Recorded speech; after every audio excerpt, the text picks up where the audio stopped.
that was my takeaway too. I was like, I gave them like this list of possibilities, and they're like, okay, we're going to check off every box on the list you gave us, and we're not giving you any wiggle room, bud.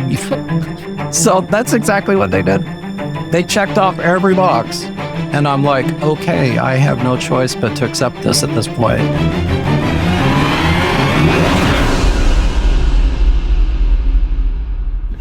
Yes, and many children see them too. About 75% of the world's children today are being born with etheric vision. And when your children talk with people and have daydream playmates, the chances are they are actually speaking to some of these people, because these angels or angelic forces or nature spirits, as they're often called, will often make themselves seen.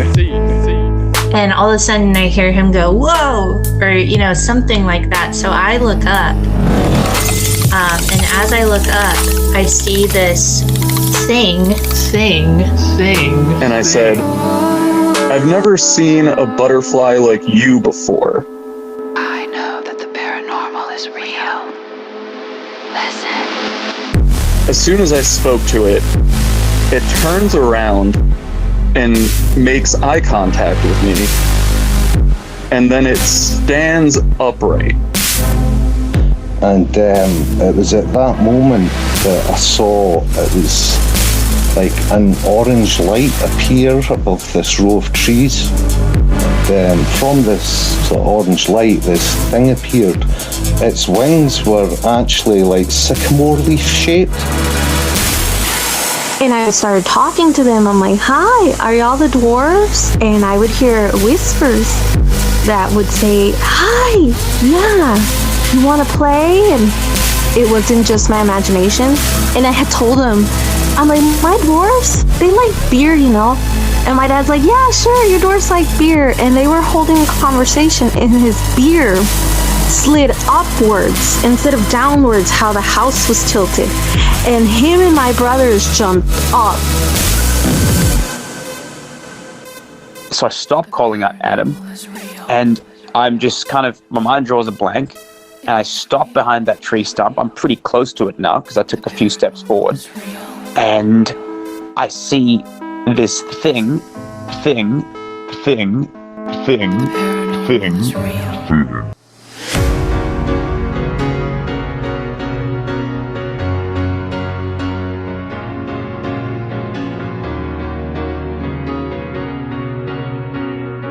Welcome everybody tonight to Fascinating Fae.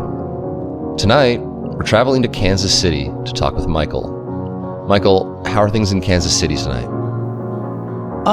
Everything is going really well. So, yeah, it's all good. Well, I would go so far as to say everything is going according to plan, because we've had a nice, confirming series of technical difficulties at the onset of this conversation. Right. So, got that box checked. Whenever that box gets checked early on, I know that I'm about to have a really interesting conversation with somebody. So let's hope so. Well, no pressure, but I think it's worth noting. I don't know. This far into the game, I know my machine pretty well, and that was pretty interesting. Right. But let's just breeze past that, and if it's cool with you, I'll dive right into my standard intro stuff, if that's all right with you. Sure. Feel free. Okay. Well, thank you very much. Michael, as you know, I don't like it when people feel pressured to convince me or the audience of anything on this show. That might seem a bit foolish, but the fairy subject matter is deeply intuitive and contains a lot of components. Stuff can be mental, stuff can be reality breaking visually, stuff can be felt. It's really difficult to try to convince somebody when so much of the information received is interpretive. And so I just like to hear what is happening, what you think is happening most of all. So don't feel any emphasis on, convincing me or the audience. I also like to tell my guests that it is brave to come on the show.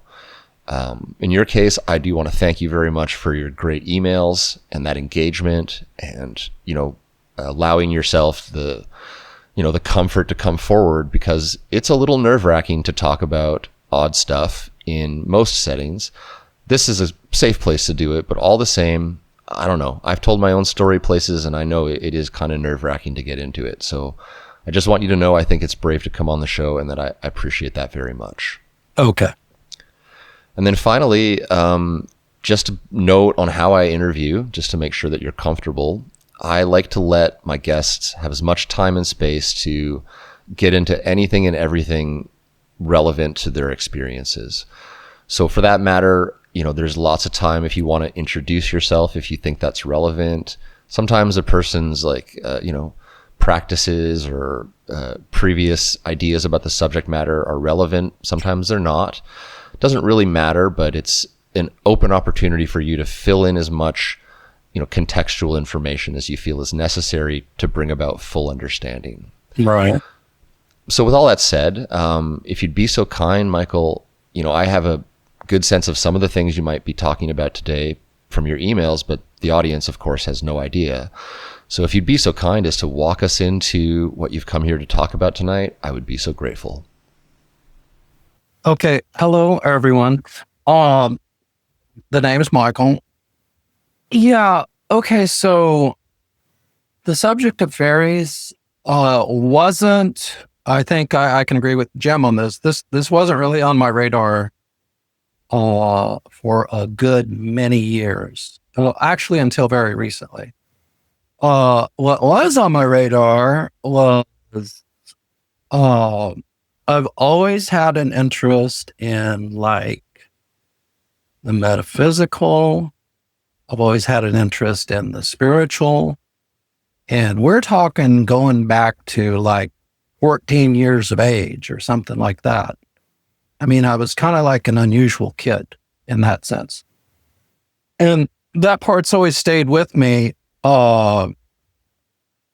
In the early years, I went through like a Christian phase, and then I segued out of that and went into more of a phase where I was actively seeking quote unquote enlightenment.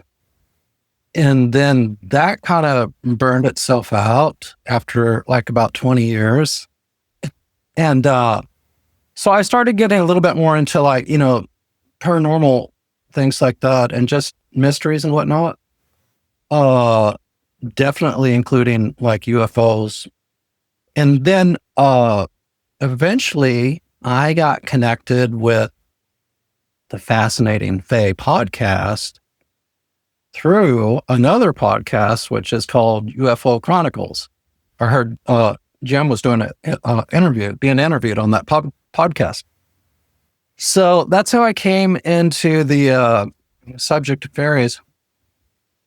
And the weird thing is, it kind of kicked itself off immediately when I was listening to that interview, because I do DoorDash. That's what I do. I'm like on the edge of retirement.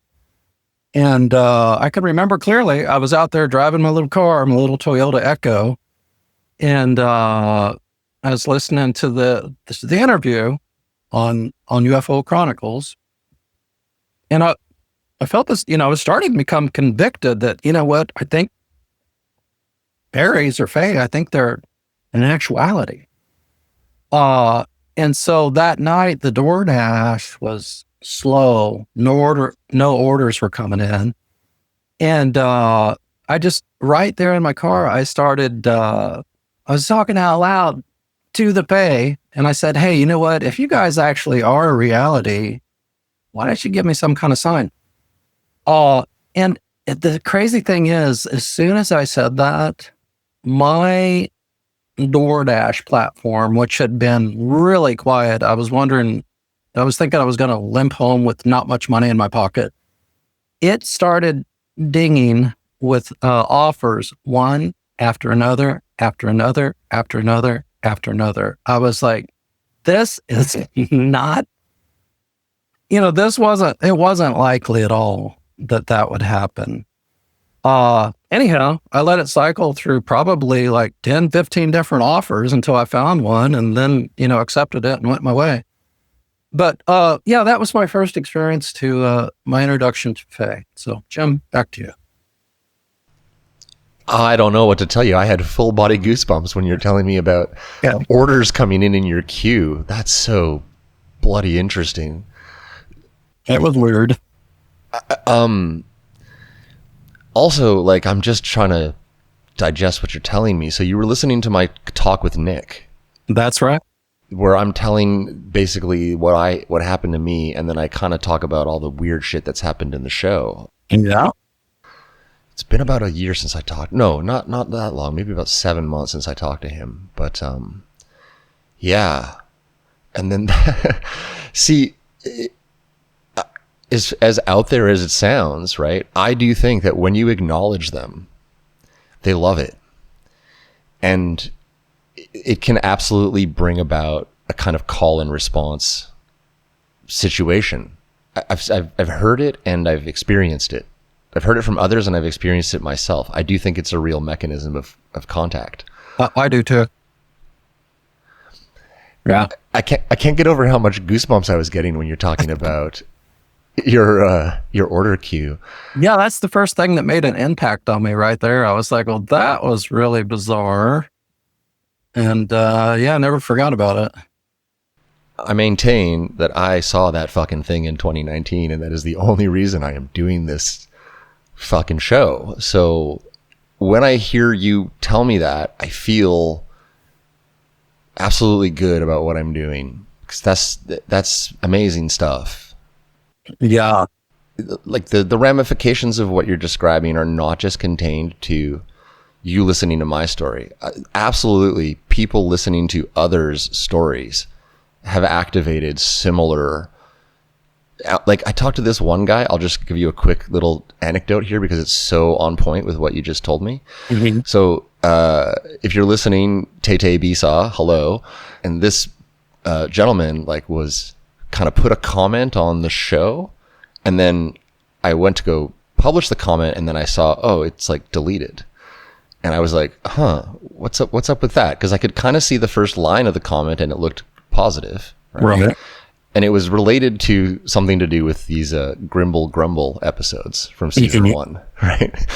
And so me being the detective that I am, I was like, okay, I got to find this username on the internet. I kind of tracked it down and I got a hold of the person on a separate channel. And I was like, hey, this is Jim from Fascinating Fae.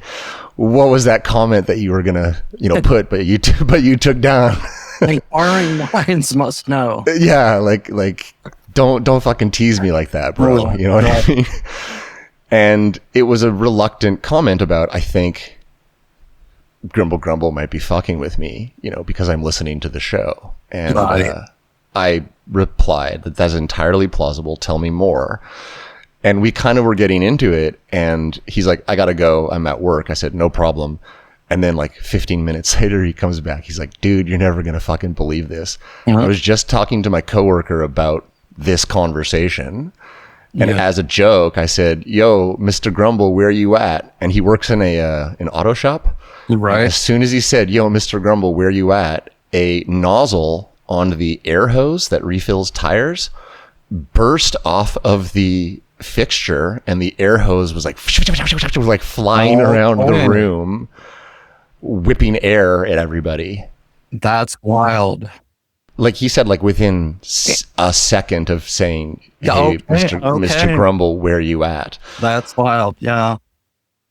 And so, the show contains a bit of fairy DNA. And so listening to it can activate your fairy DNA or something. There's a little fairy dust coming off this show, I'm telling you. Yeah, that's what it is. It's literally, it's fairy. It's funny. I was going for fairy D, and then you had it right. It's fairy dust, not DNA. I had the wrong word. Okay, well, great start to a show. Very flattering, very cool, very awesome of you to come forward and share that with me. And I think it's actually really boistering for everyone listening. Yeah, I do believe. And I also, it was just personal belief of mine, but I think what we could call like the veil, which, on this side of it, on this side of the veil, it seems like we live in a very materialistic, mechanistic world.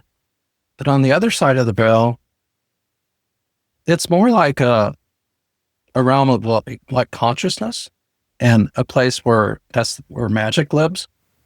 And so I think the veil that's separating those two is really starting to thin out. And I think that's why a lot of people are starting to experience so many synchronicities and so many unusual experiences in their lives right now.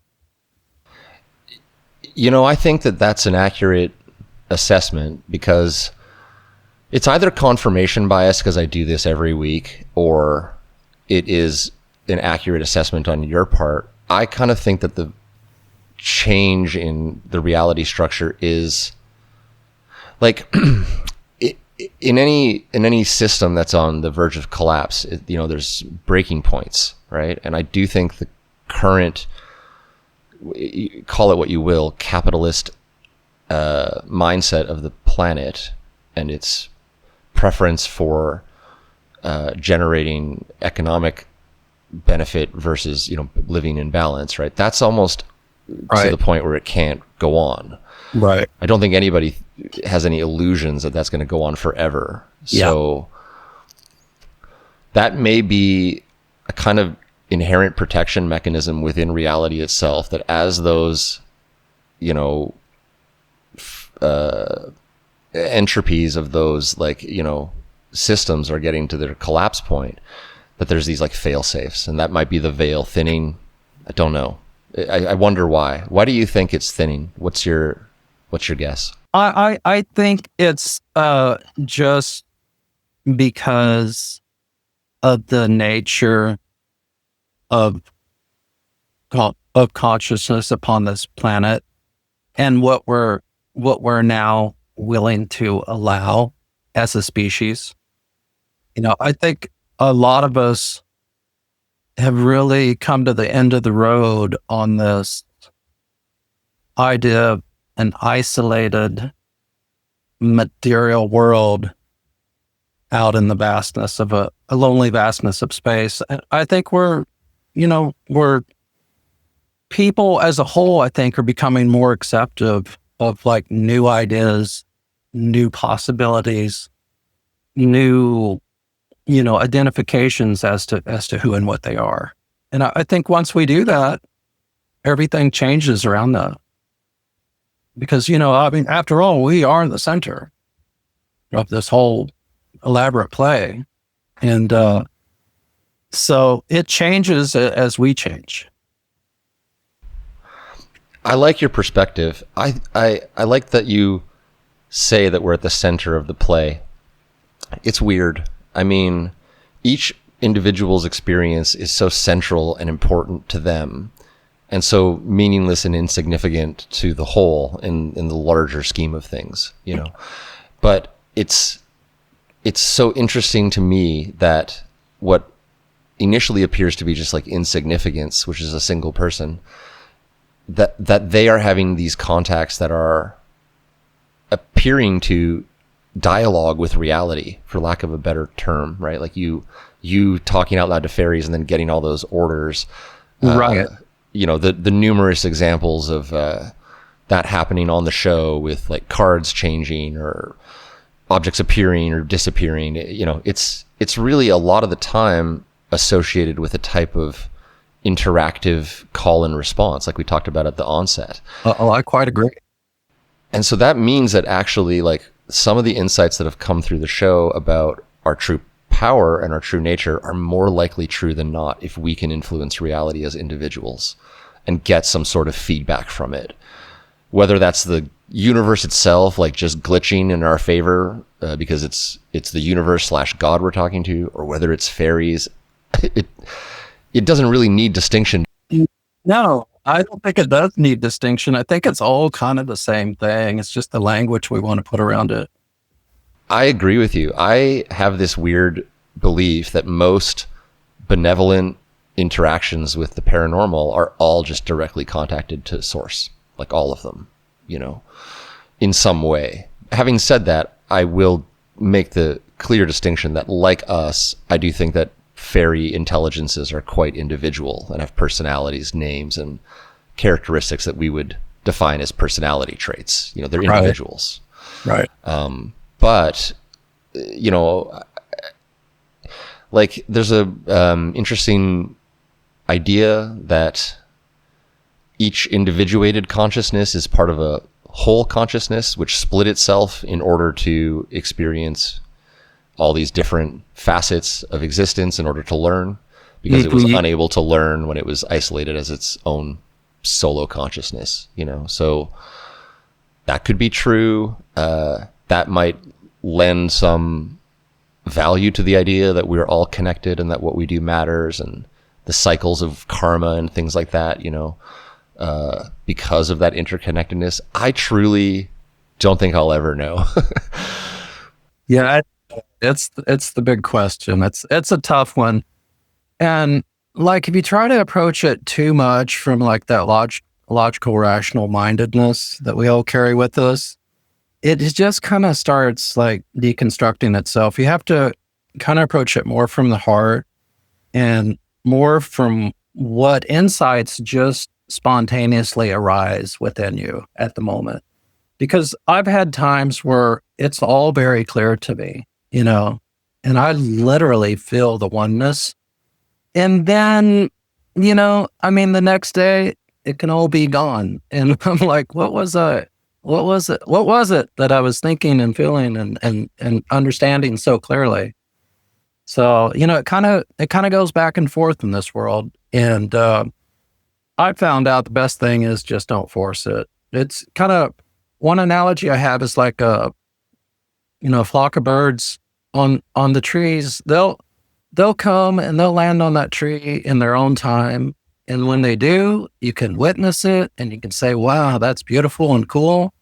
But then, they're also going to leave too in their own time. And when they do, you just have to allow that to happen. So it's not like fully in our control. It's an interesting start to an episode. We dove right into the philosophy portion of the show, which usually comes at the end. Right.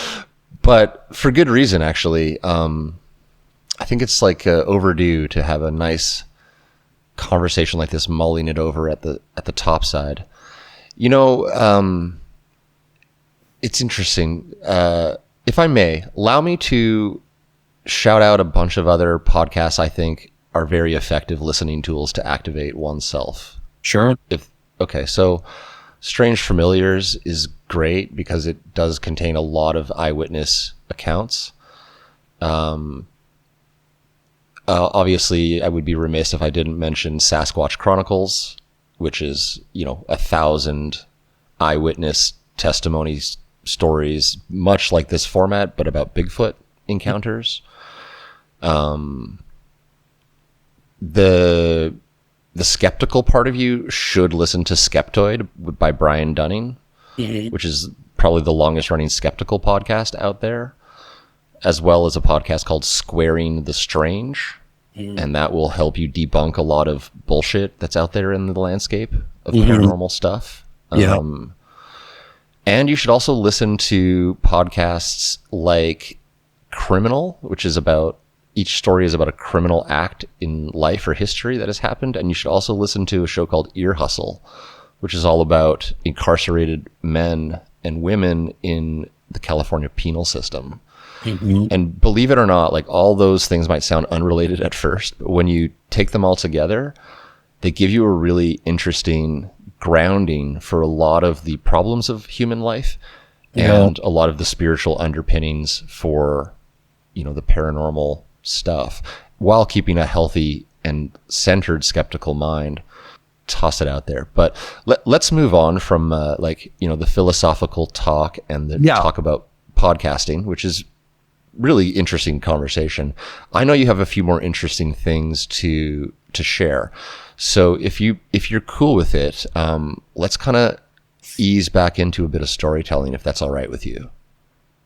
Yeah, absolutely.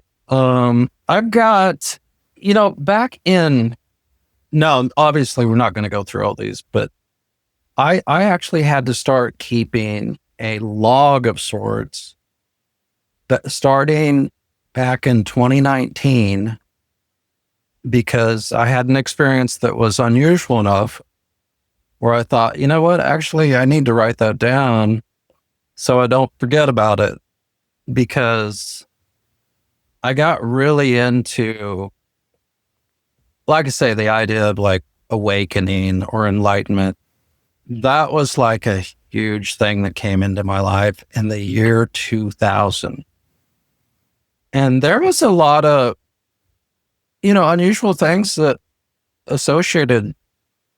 were associated with that time in my life, but I didn't write them down. So I don't really have a good like memory. I can't really recall them, but I know they were there.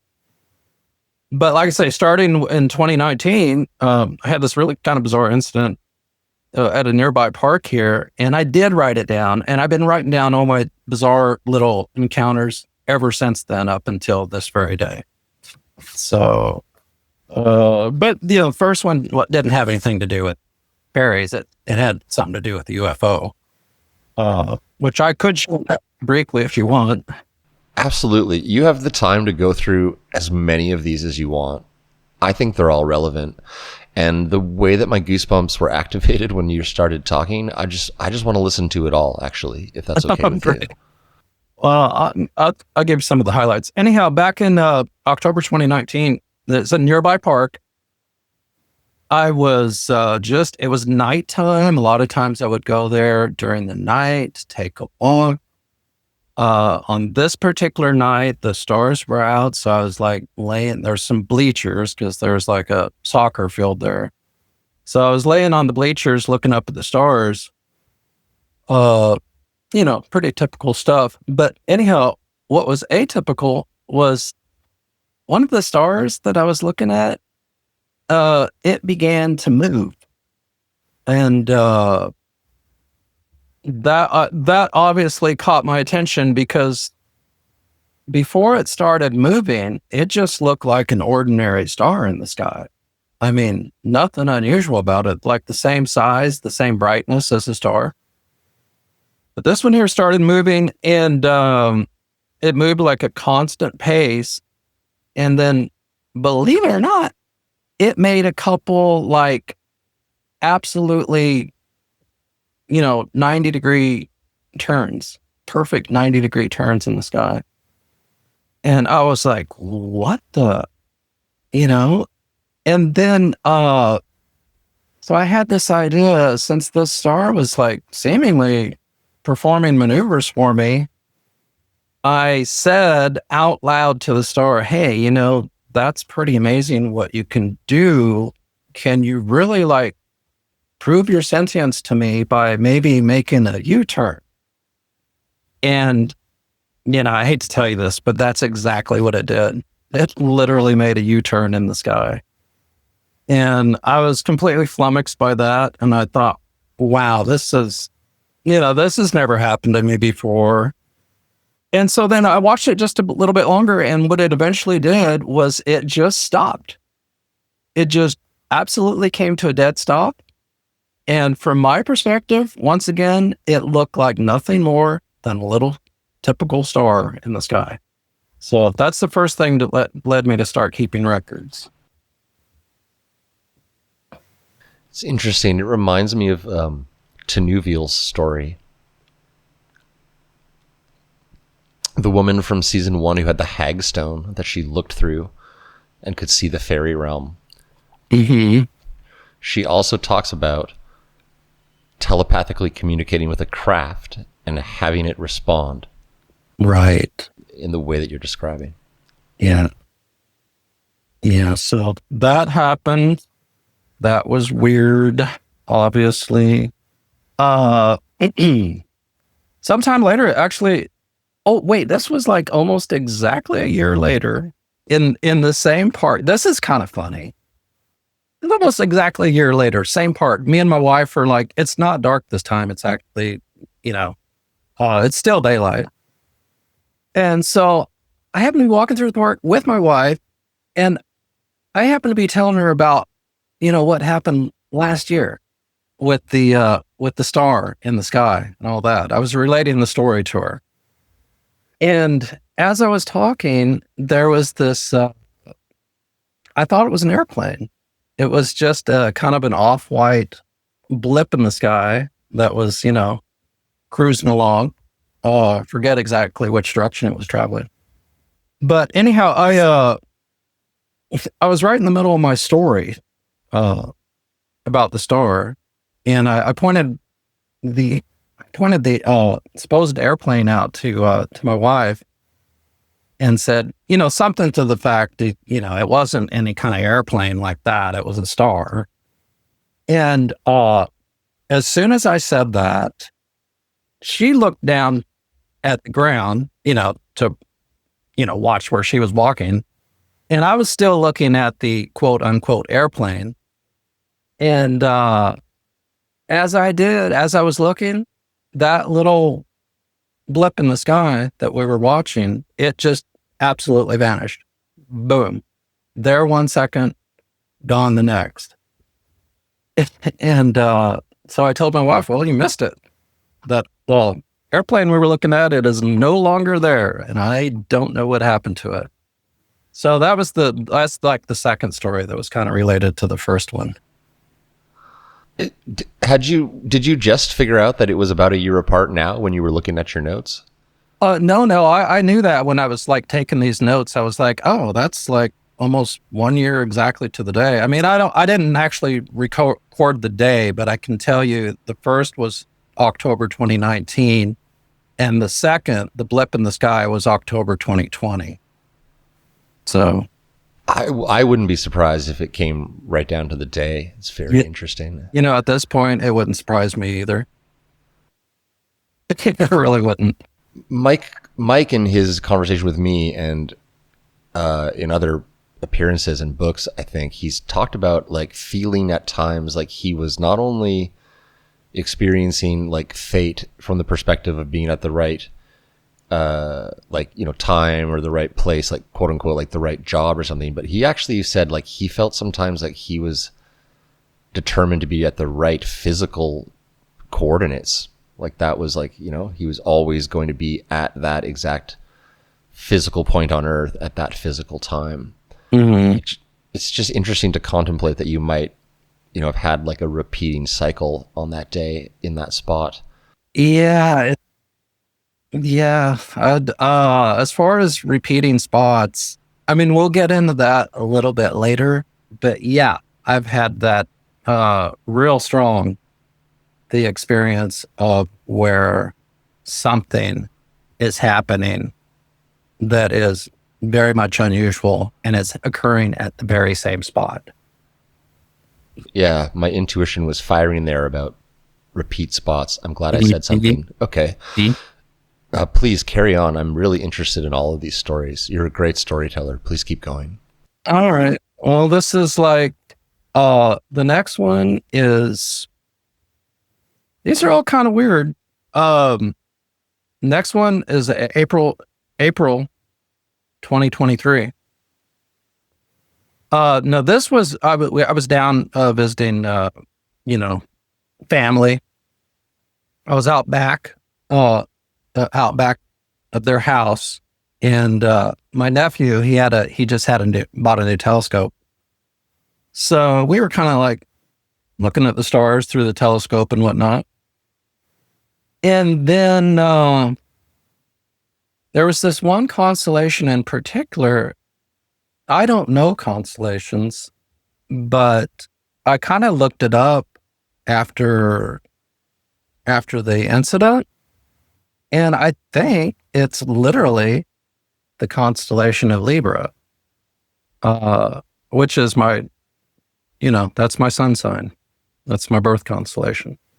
Anyhow, what happened, we were like looking through his telescope, looking at the stars with our mirror eyes, and I noticed right there up by the constellation itself, there was this blip in the sky that literally, it was about the size of a typical star once again, but this time it literally looked like a flash bulb going off in the heavens.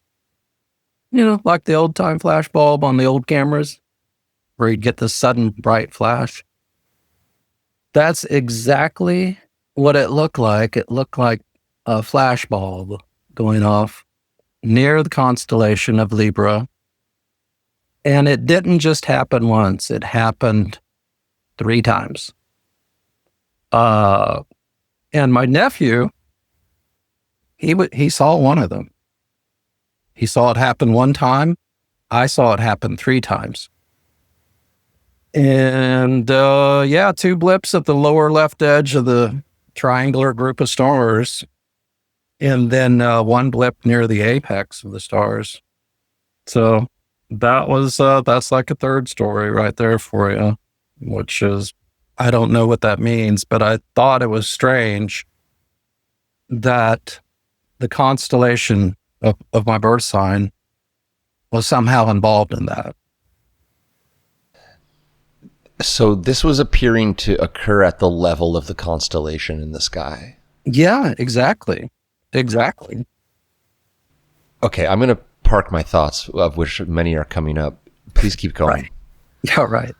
And so this whole thing is like, it's starting to build up like this rather strange story that, I kind of have to try to keep it in check because, I can guarantee you, I'm not like anybody special or unusual. I'm probably about the most ordinary person you're ever going to meet.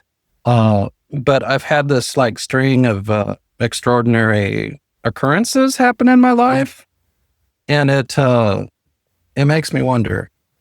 Anyhow, okay, just a real quick one. The story where, okay, the place where I actually saw which we'll get. This is like the main story that I'm here to tell, but the opossum, that's called Rock Creek Trail. We used to walk it pretty much every night, but excuse me. September 2023, we were walking on that trail, me and my wife. It was dark.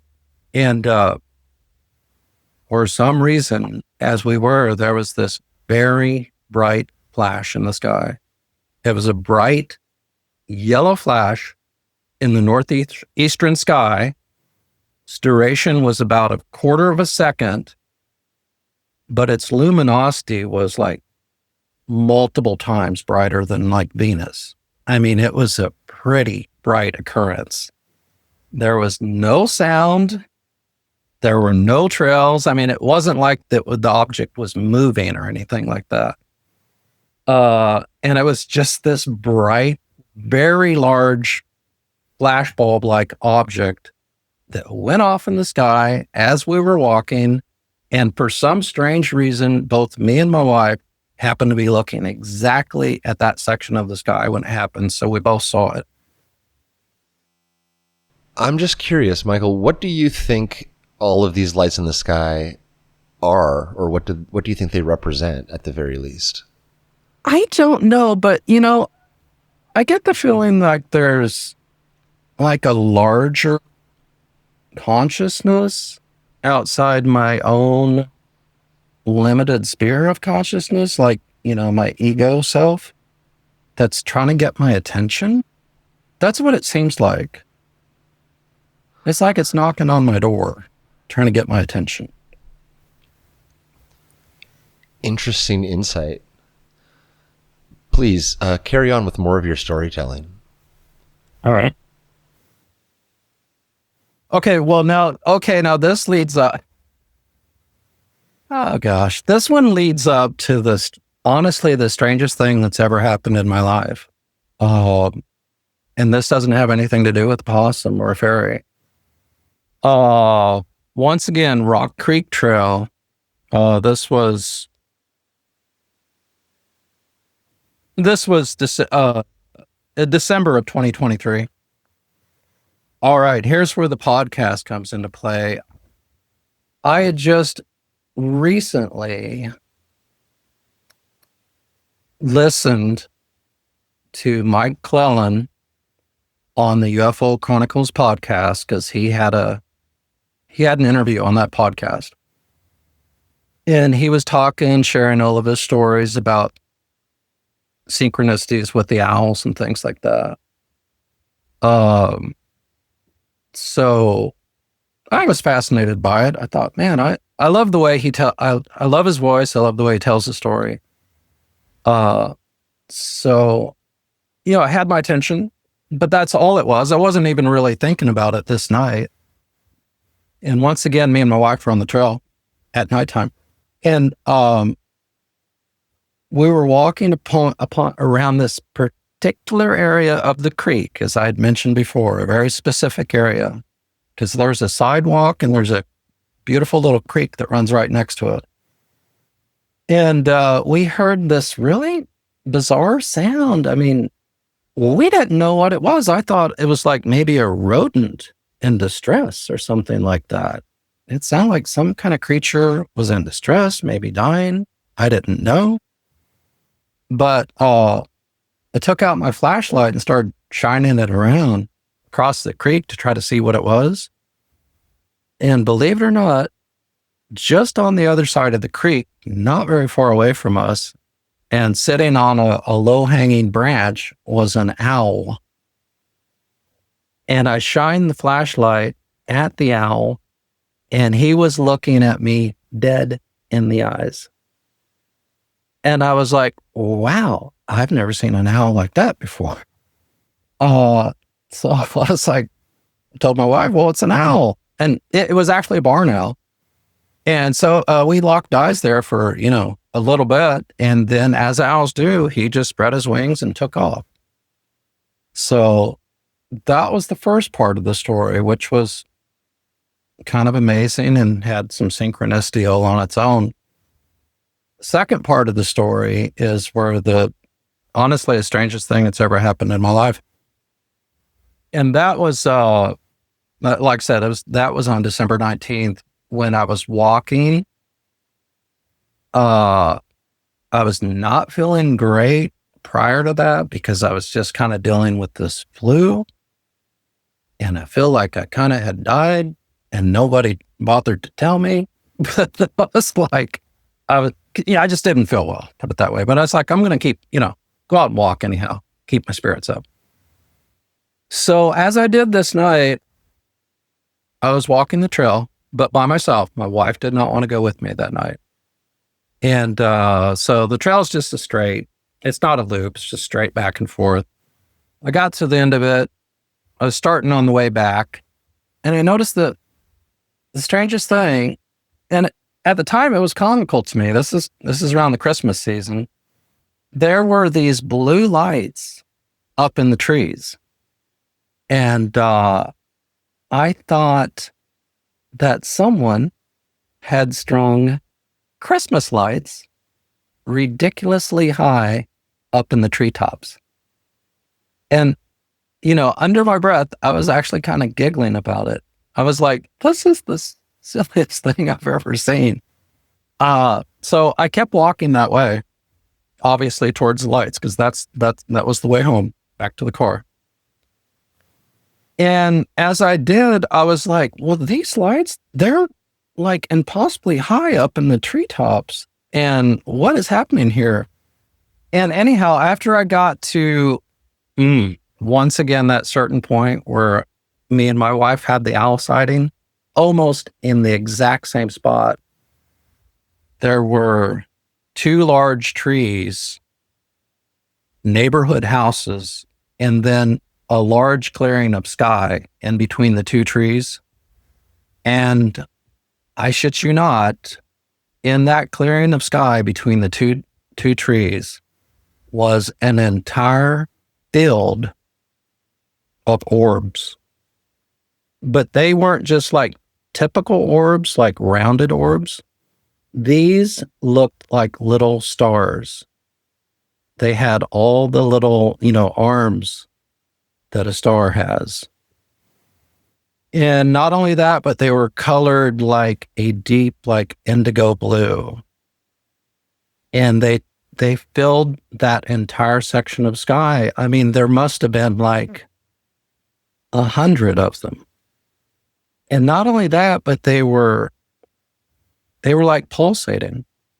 They would get brighter and then they would grow dimmer, and then they would get brighter again, and all doing this in like their own particular patterns.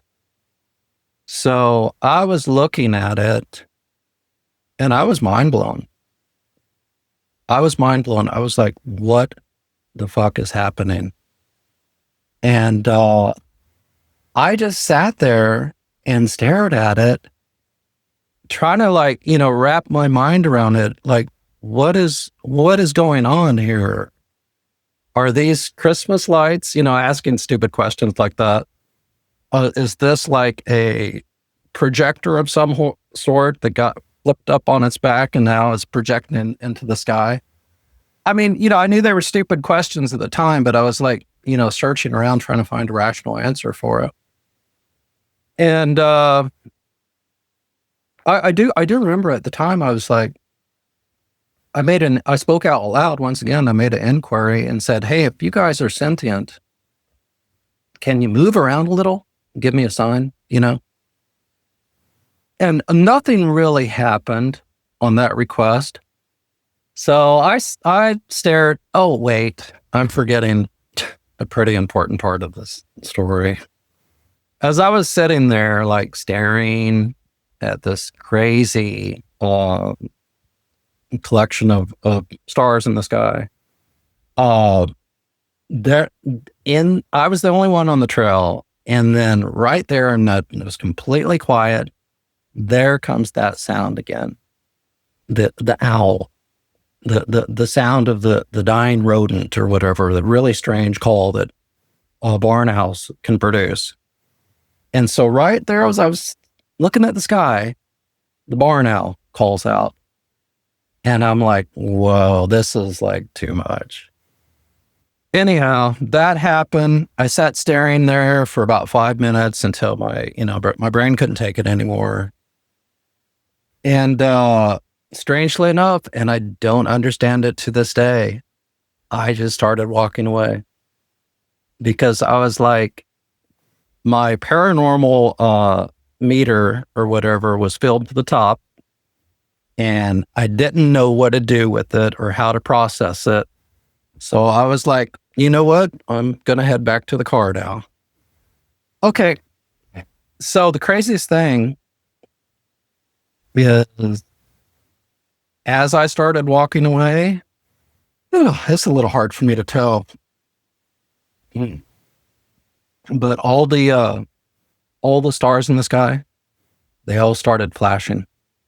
They started flashing on and off like an effing fireworks display. And I was like, what?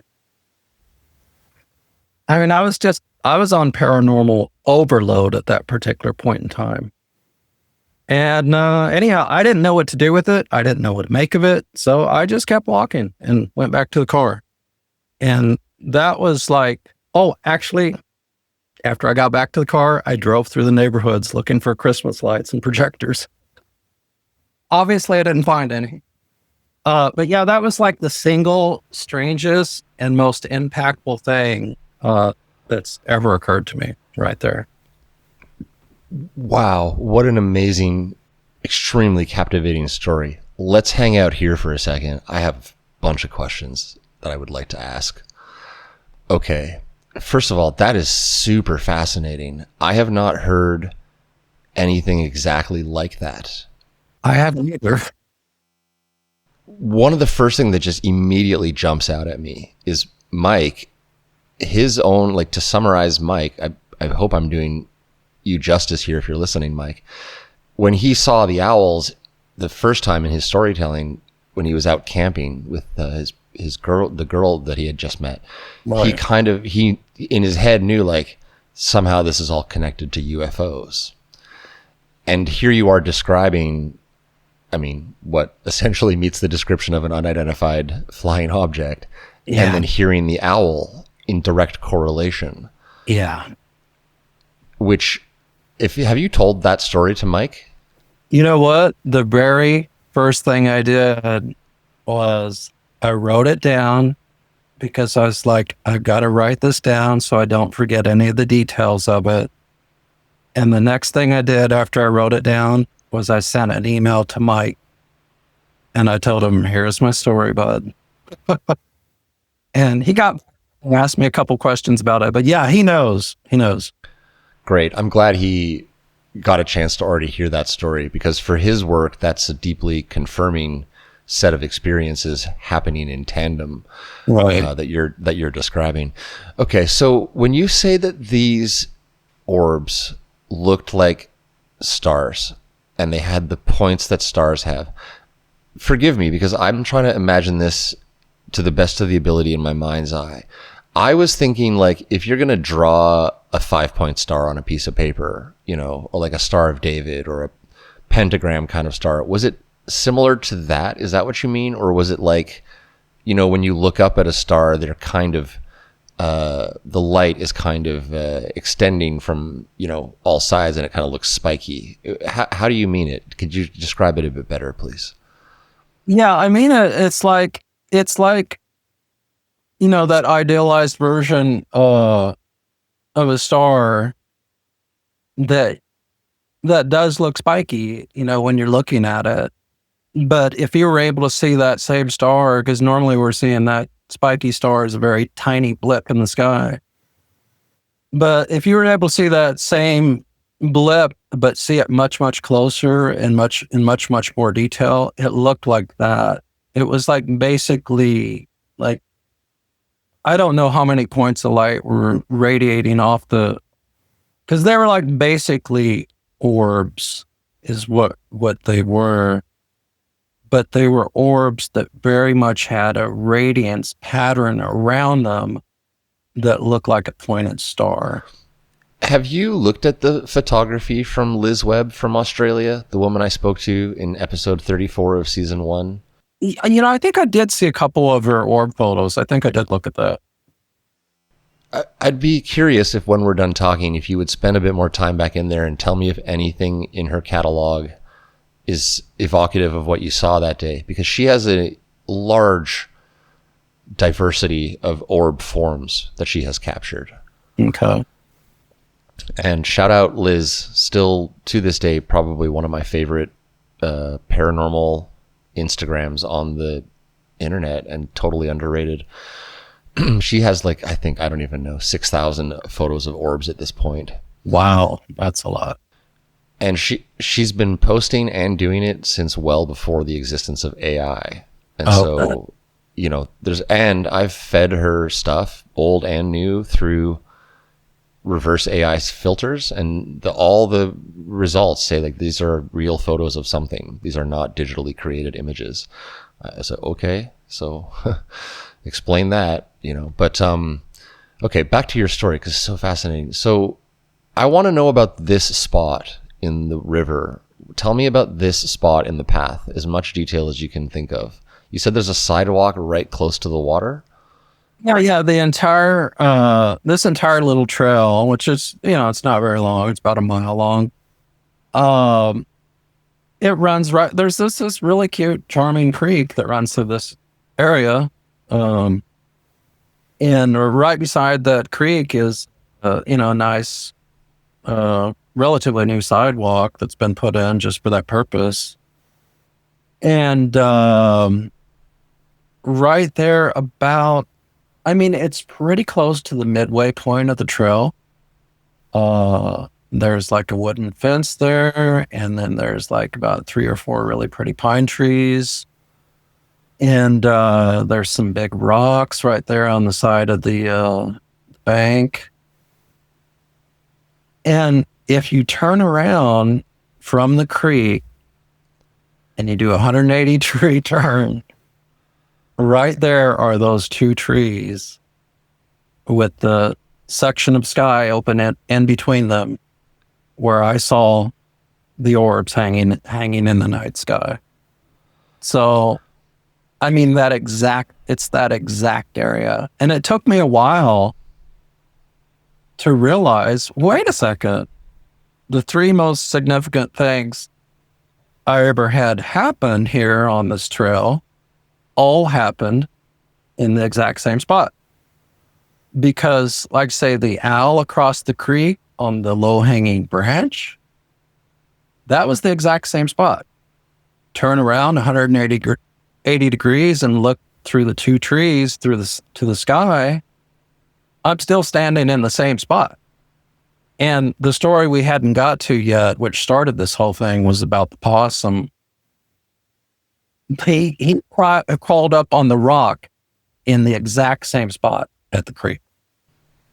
Okay, before we get to the possum, which I do want to get there, I had a few more questions about this stuff with the orbs. You're very interesting to talk to. I comment on the show a lot, like I know what I'm fucking talking about, but I listen a lot to people's voices almost as much as what they're saying.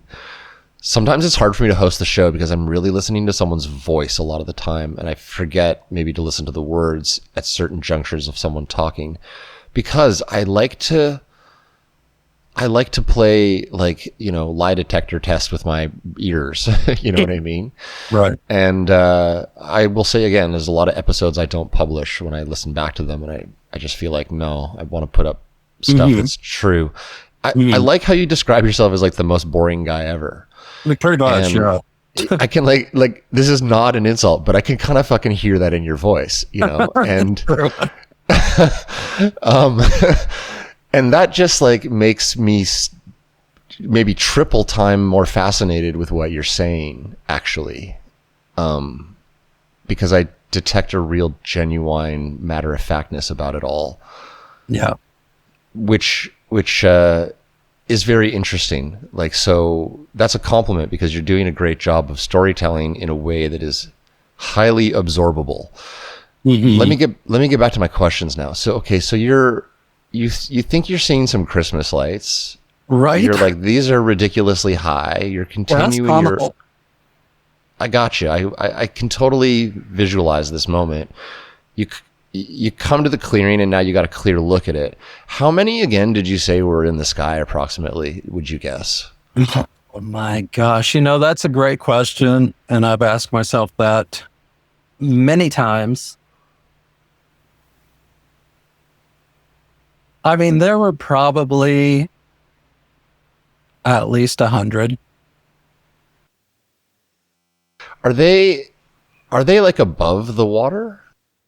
Oh, okay. Now, when I'm looking at this section of sky through the two trees, bear in mind that at this point, the creek is to my back. It's on the back. I understand. I understand now. Yes. Okay.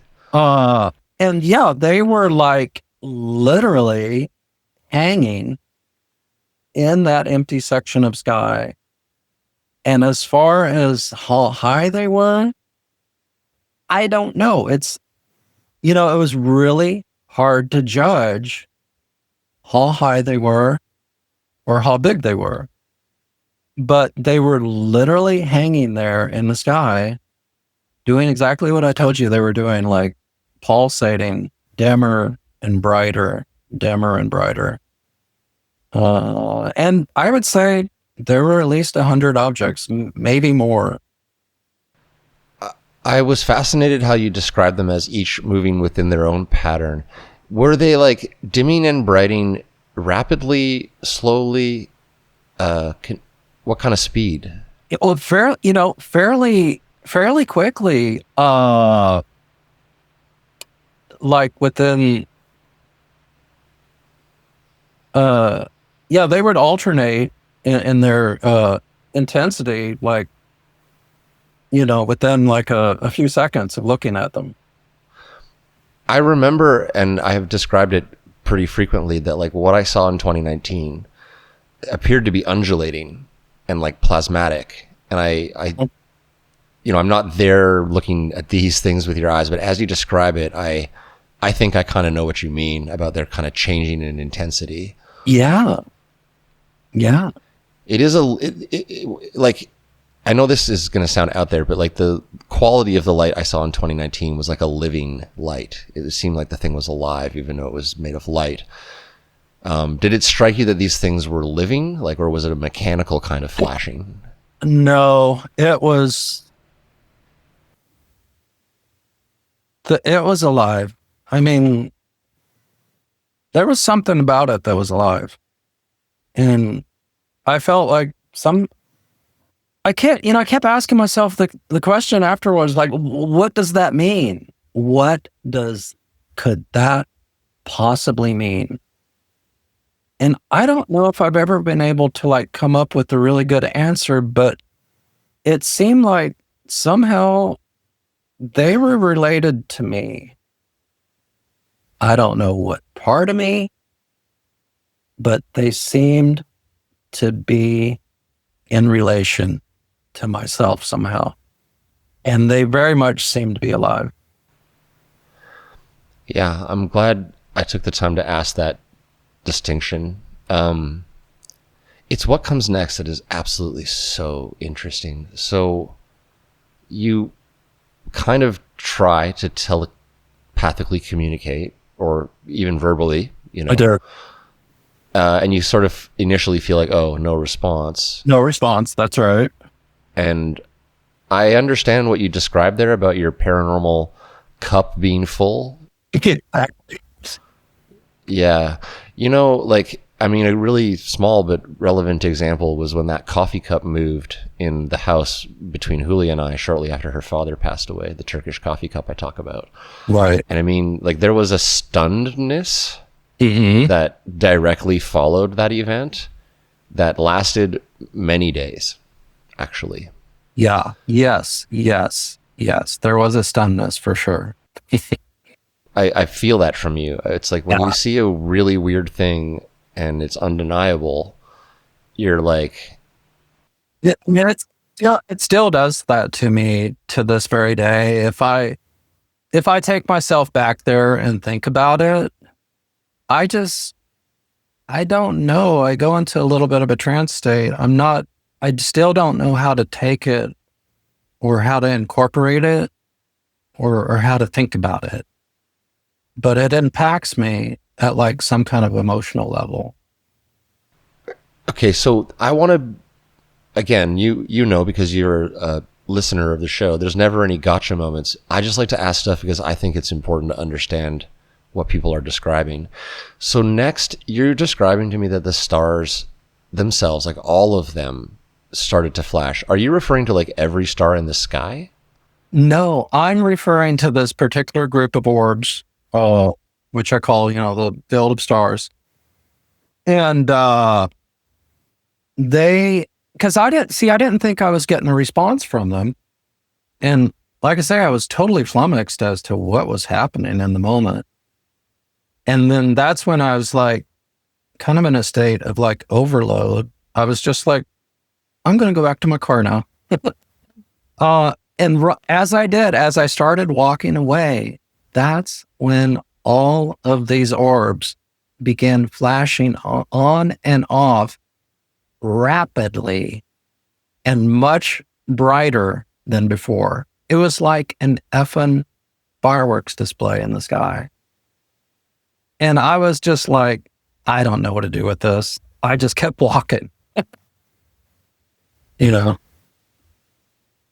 didn't know what to do with it. I mean, if I had my wits about me, I would have went there and stood there and looked at it and watched it until the very last orb disappeared out of the sky. But I didn't have my wits about me. I didn't know how to handle it. So I just kept walking.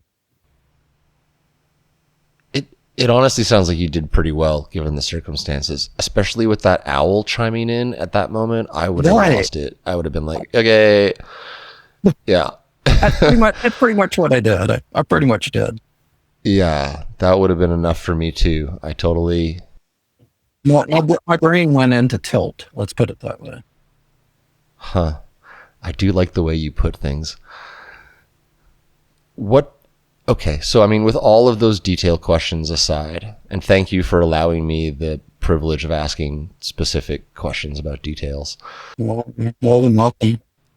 I mean, what were you thinking and feeling? I know you said you were like out of there, but beyond that, what was your initial thought process?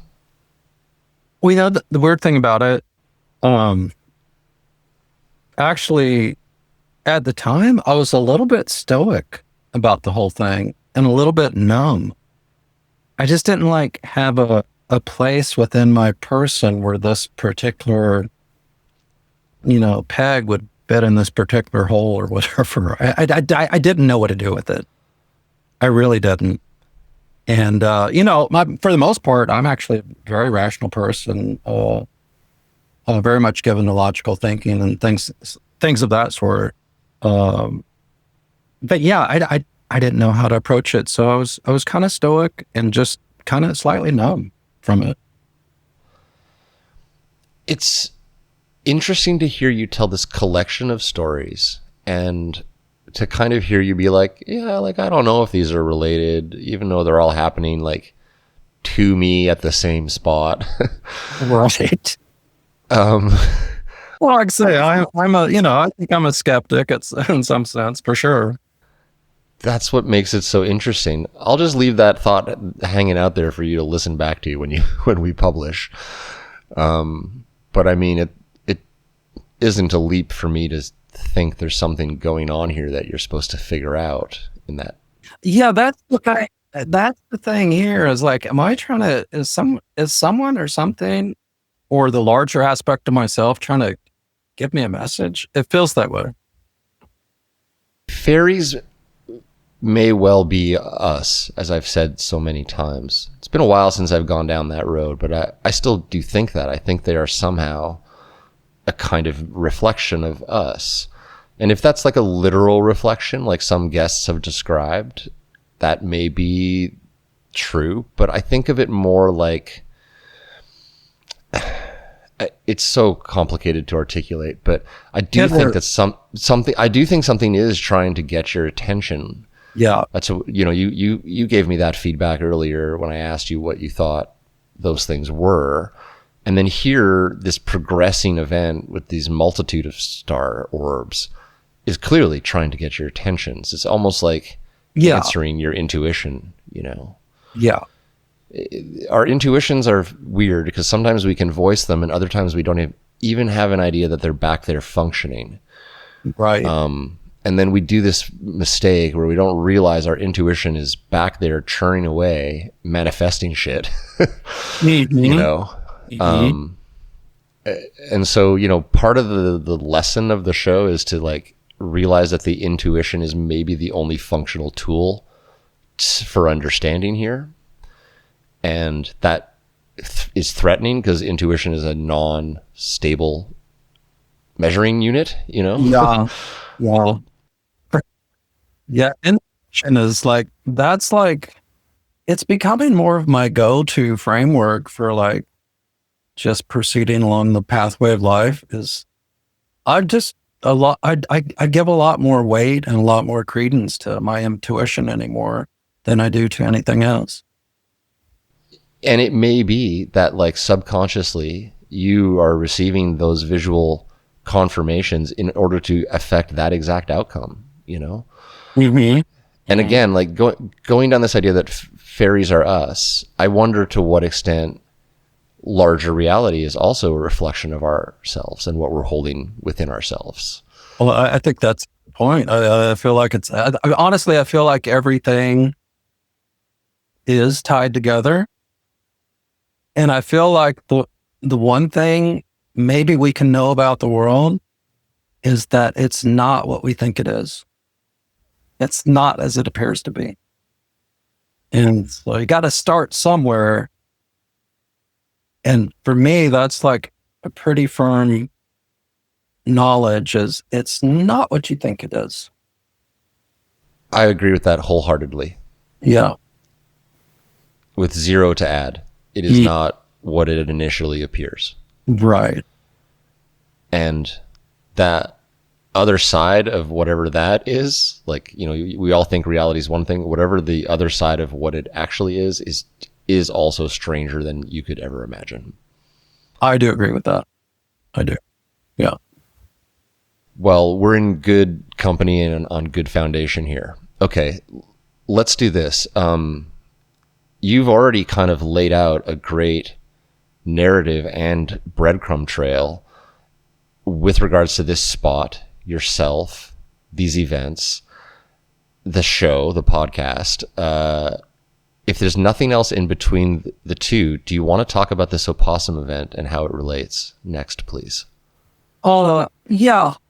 I mean, there's a lot of stuff that happened in between those two, but I mean, if you want me to visit some of it quickly, I might be able to.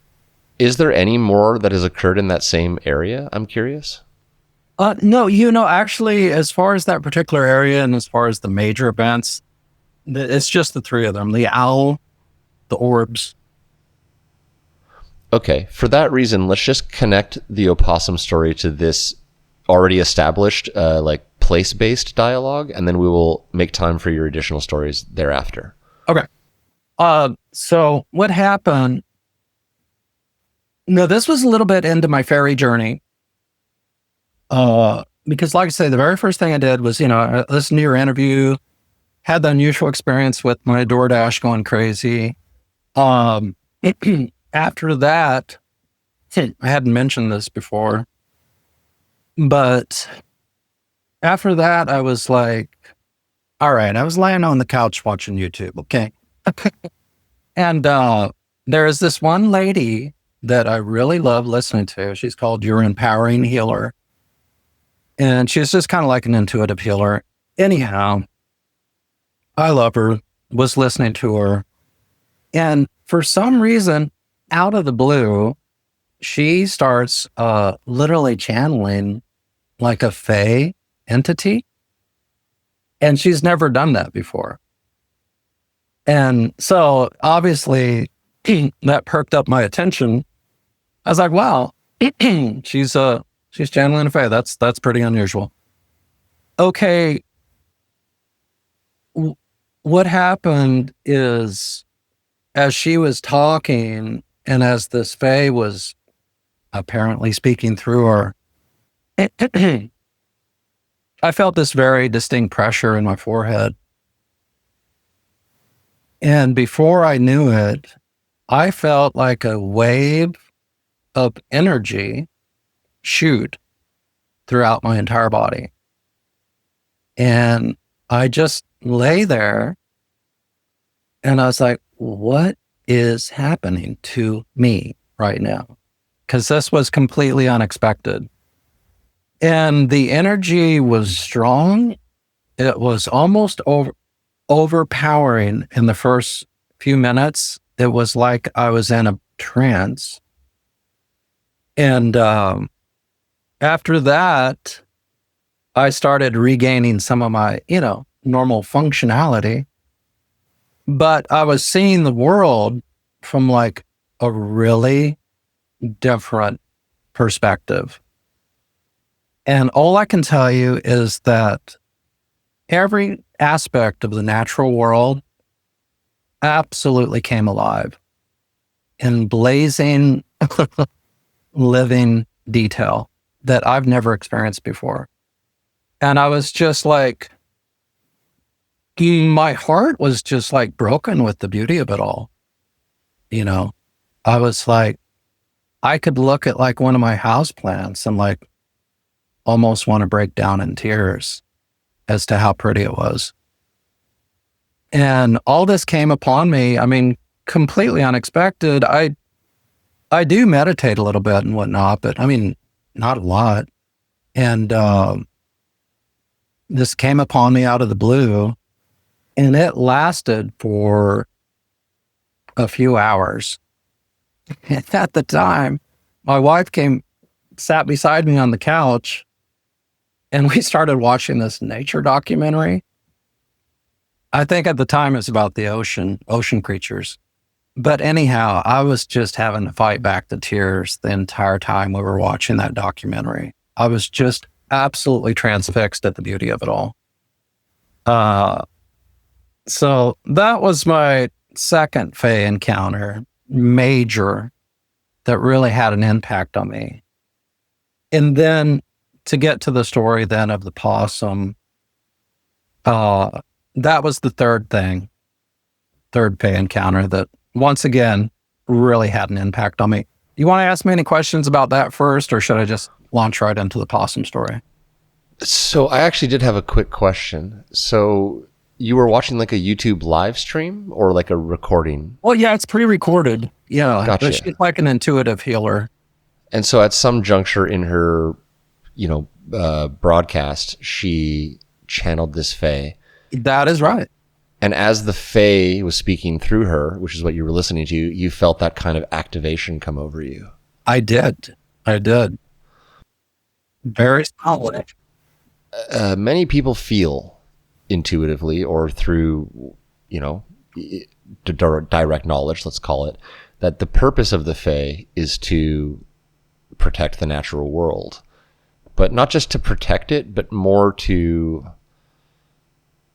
open, like the natural world is to be revered. I like what you're saying there, as a byproduct of listening to the Fae. That feels authentic to me. Especially in my own lived experience of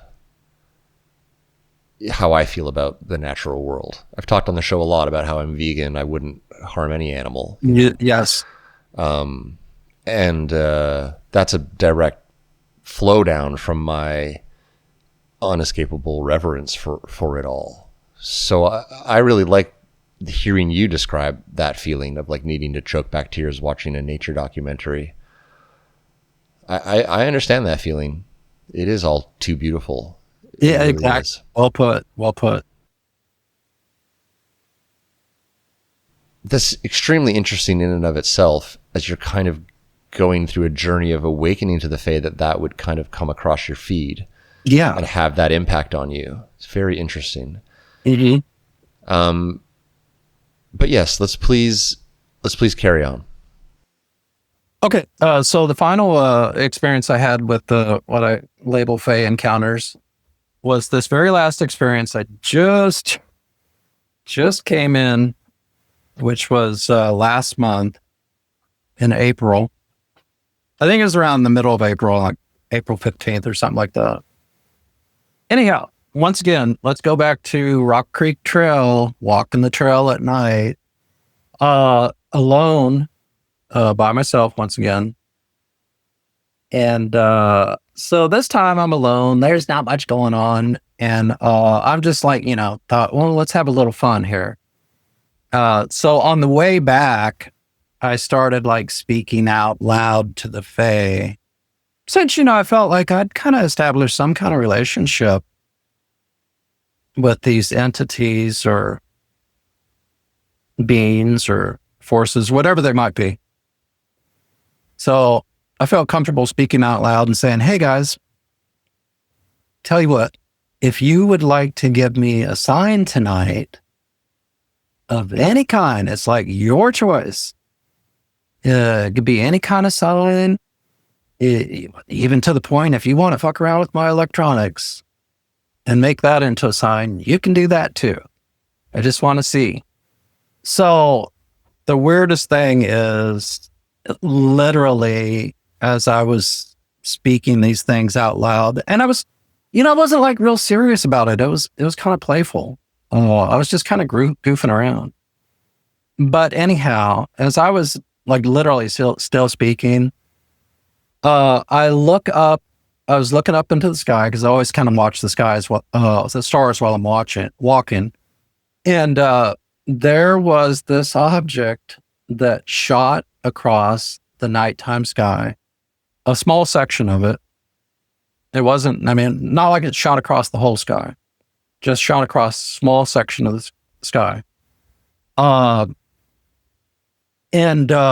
it shot across that small section of the sky quickly.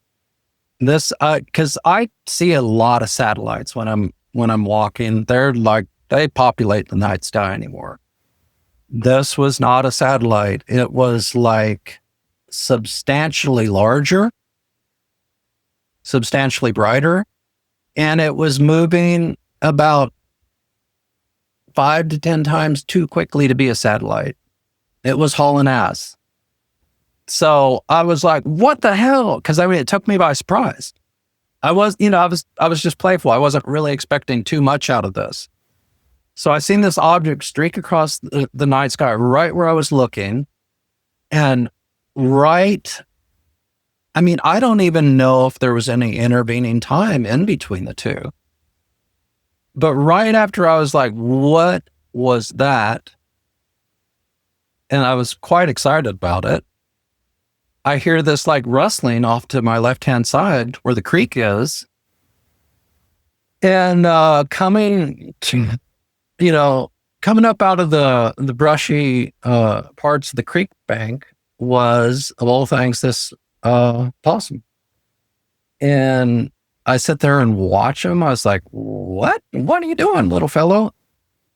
And he continues to come up out of the creek bank onto a large rock that's right there on the side. And he gets up on the rock and he literally sits there and like looks me in the eye, posing for me. And I'm like, this is crazy. This time, thank God, I had the wherewithal to say, ooh, I remember I got a camera with me, my phone. So I take out the camera. I also take out the flashlight I carry in my pocket. And he was kind enough to let me shine the flashlight on him, which I did, as you saw in that photo that I sent you. So I lit him up nice and good with the flashlight. I took a bunch of pictures of him. I probably took 7 photos of him. I took 2 that turned out like really well. And then we just sat there and like looked at each other for probably like a couple minutes. And then, he turned around and heads back down to the creek again. And I was just like, what just happened here? So I was kind of in a state of real awe and bemusement as I headed back to the car. And the one thing I forgot to tell you on the first email I sent you, when I got back to the car, I had Strava running on my app, which basically keeps track of how far I'm walking and where I walked. And when I tried to close out my Strava app, it wouldn't close out. It just sat there and spun. And I thought, oh my God, they screwed with my electronics too. So the next morning, I checked Strava app again. It still would not work. So I literally had to uninstall it and reinstall it before it would work again. And that's the possum story right there. It's so interesting that you're like, at whatever juncture, accepting the presence of the Fae as something possible, which is something you kind of said at the top of the show. Yeah. And that it progresses to the point that you're talking out loud to them. Right. Which I'm reading between the lines with you as best I can, and I feel it. I feel like yes, you're like doing it like a joke, but enough of you is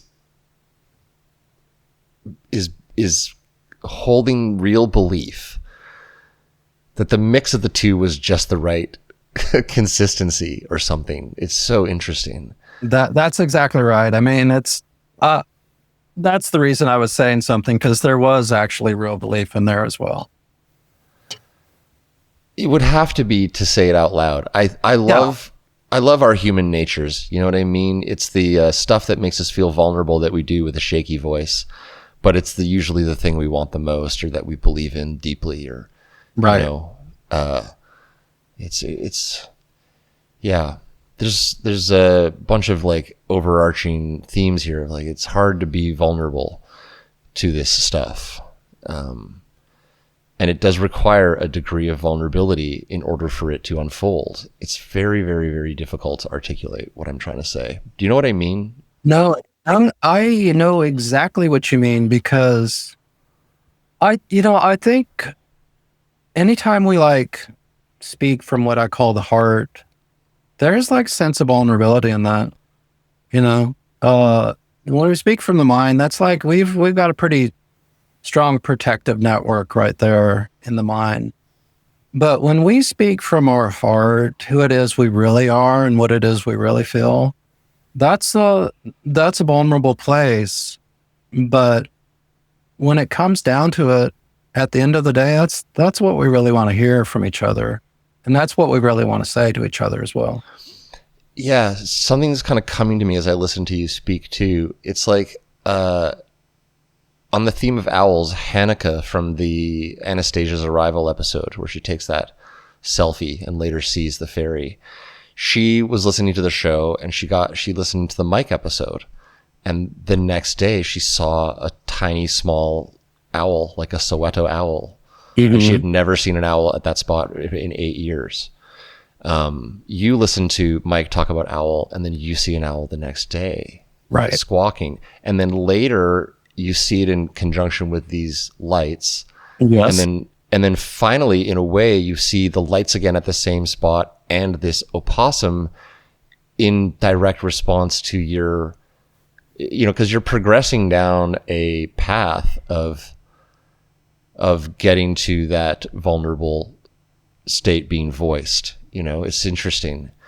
It's very, very interesting. And so, I'm there with you. Like, I remember when you initially sent the email, I reflected, like, this is so cool, because a number of people have had, especially with owls, it's come up a number of times. I'll rack my brain, but a number of guests in the show have seen an owl. Oh, Hannah, of course. Yeah. And there's audio there of those owls, and that's in like urban, urban setting, like where there's not really. Yeah, they can just show up when they want to.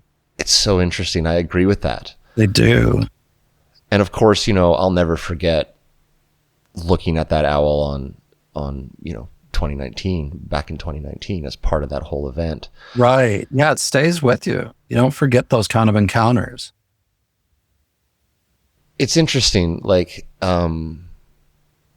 so, okay. You speak this desire, like, hey, you can mess with me, just give me any kind of sign. Right. You could even mess with my electronics. Yes. And then you literally get a light in the sky, an animal behaving unusually coming up out of the creek, and then also a technical glitch. Exactly. You said earlier, like, something's trying to get my attention, right? Right. I would say something's trying to make sure you don't get plausible deniability. That's what I thought. They're trying to erase, they're trying not just to get trying to get your attention, okay, but at this point, they're making it impossible for you to ignore, is I guess what I'm trying to say. That was my takeaway too. I was like, I gave them like this list of possibilities, and they're like, okay, we're going to check off every box on the list you gave us. And we're not giving you any wiggle room, bud. So that's exactly what they did. They checked off every box. And I'm like, okay, I have no choice but to accept this at this point. It's also just very literal. It's like, here's a streak of light across the sky, and don't you fucking mistake this for anything, because right now, here comes this opossum. Right. And then the opossum isn't just like skidding across the path, which is what an opossum would do at night in the presence of a human. I saw the picture. I did see the picture. When you first sent me the picture, I said, what is going on here? Right. This is an at night, up close picture of an opossum. I could have literally almost reached out and petted this little guy. That's how close he was to me. I mean, I'll ask my obvious question, and not that you know, but do you feel that was a real opossum, or do you feel that was a fae? I feel that the owls and the possums, I think they're real animals, but I feel like animals can absolutely be animated by the spirit of the earth. I mean, they're that close to it, and the back and forth between the earth and the animal is so close that they can kind of change, positions very easily. So I think it's a living aspect of the world that we live in. And I think animals can very easily express that through themselves. I like how you say that, and I like your interpretation there. I kind of feel like that's a real animal too, but just somehow it's like the Fae whispered in its ear, or it, I've said on the show, I think the animal kingdom sees the quantum full time. And a lot of emerging science is proving that there's quantum function to many animals' eyes. Mm-hmm. And so it may well be that they are seeing what we don't see. I mean, even in the show, there's lots of examples of like Rachel's cat tackling that big black mass to the ground, and she watching that happen. Yeah.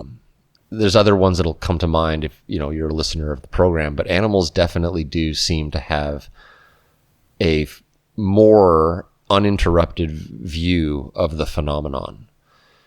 And it's interesting because like in the show, you'll hear people say like Ezra from episode 6 in New Zealand watching that thing crawling kind of turn into a plastic bag, right? Yeah. Mm-hmm. And you'll in my case, like I've had that one really weird dude who came to the door who was bleeding and then like just seemingly turned into 2 women. Yeah. So that's why I ask, like, do you think it was a real opossum or a kind of very, very real looking, but potentially, not real opossum?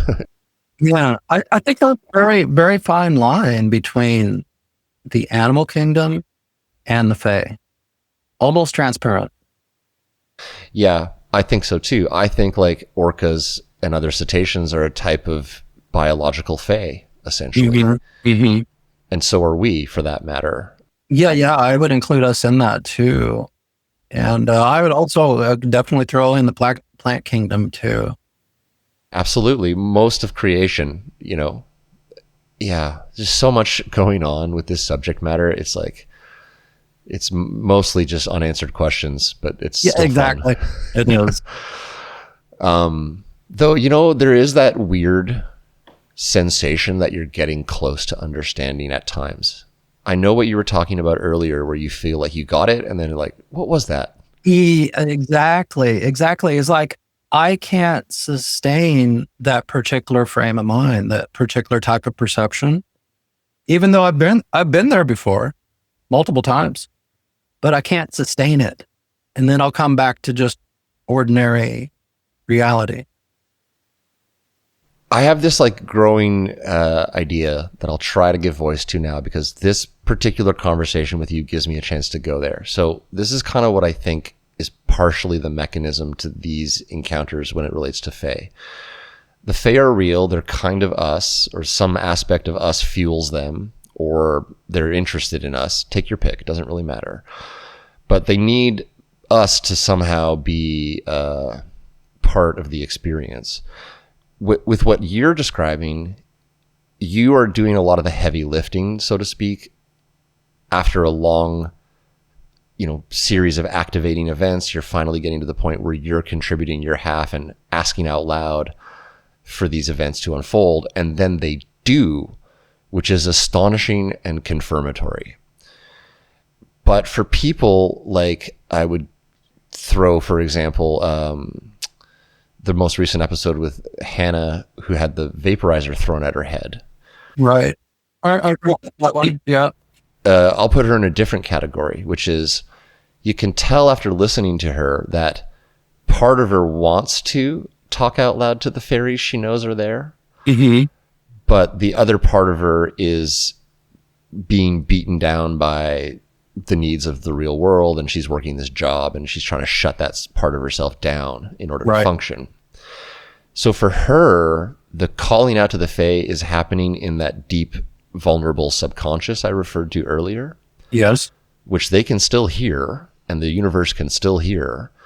And so for her, when the vape hits her in the head, the whole thing strikes her as this big mystery and surprise. But the linking factor to the both of you having experiences that manifest in the real world is you're both holding it in within yourself, a desire for it to be true. Right. And the farther you get out from being afraid to, speak your true nature and your true desires, thoughts, and feelings, the more closely it starts to unfold in the way that you're describing. I agree. Yeah. It's had a cumulative effect over the years. I mean, yeah. The space-time continuum being a little bit different, perhaps, in the perspective of these entities. Again, I sometimes think all of these events are happening at once to them. Mhm. but they just appear to take long periods of time between for us, you know. Yeah. Because the soul being eternal, the duration of a lifetime matters not, and the human soul being weak and fragile when it comes to these realities and integrating them, these things unfold over time. Especially in your case, it just seems so consistently linked to place and to a progression of understanding. Yeah. Yeah, it's like I pre-scripted this whole thing. I get that feeling sometimes. Yeah, that's an interesting take. I was thinking more like it was pre-scripted for you, like they were always gonna activate you. Yeah. Why do you think you? What do you think is the reason there? I'm really curious. I don't know. I think it has something to do with the story that my soul is telling at this particular time. Because I think a large part of our what we call reality is honestly it comes in a story form. And those stories are like important. They hold like great significance to ourselves. They hold like meaning. They hold like progression. So I think we all differ in terms of the stories that we both send out and receive.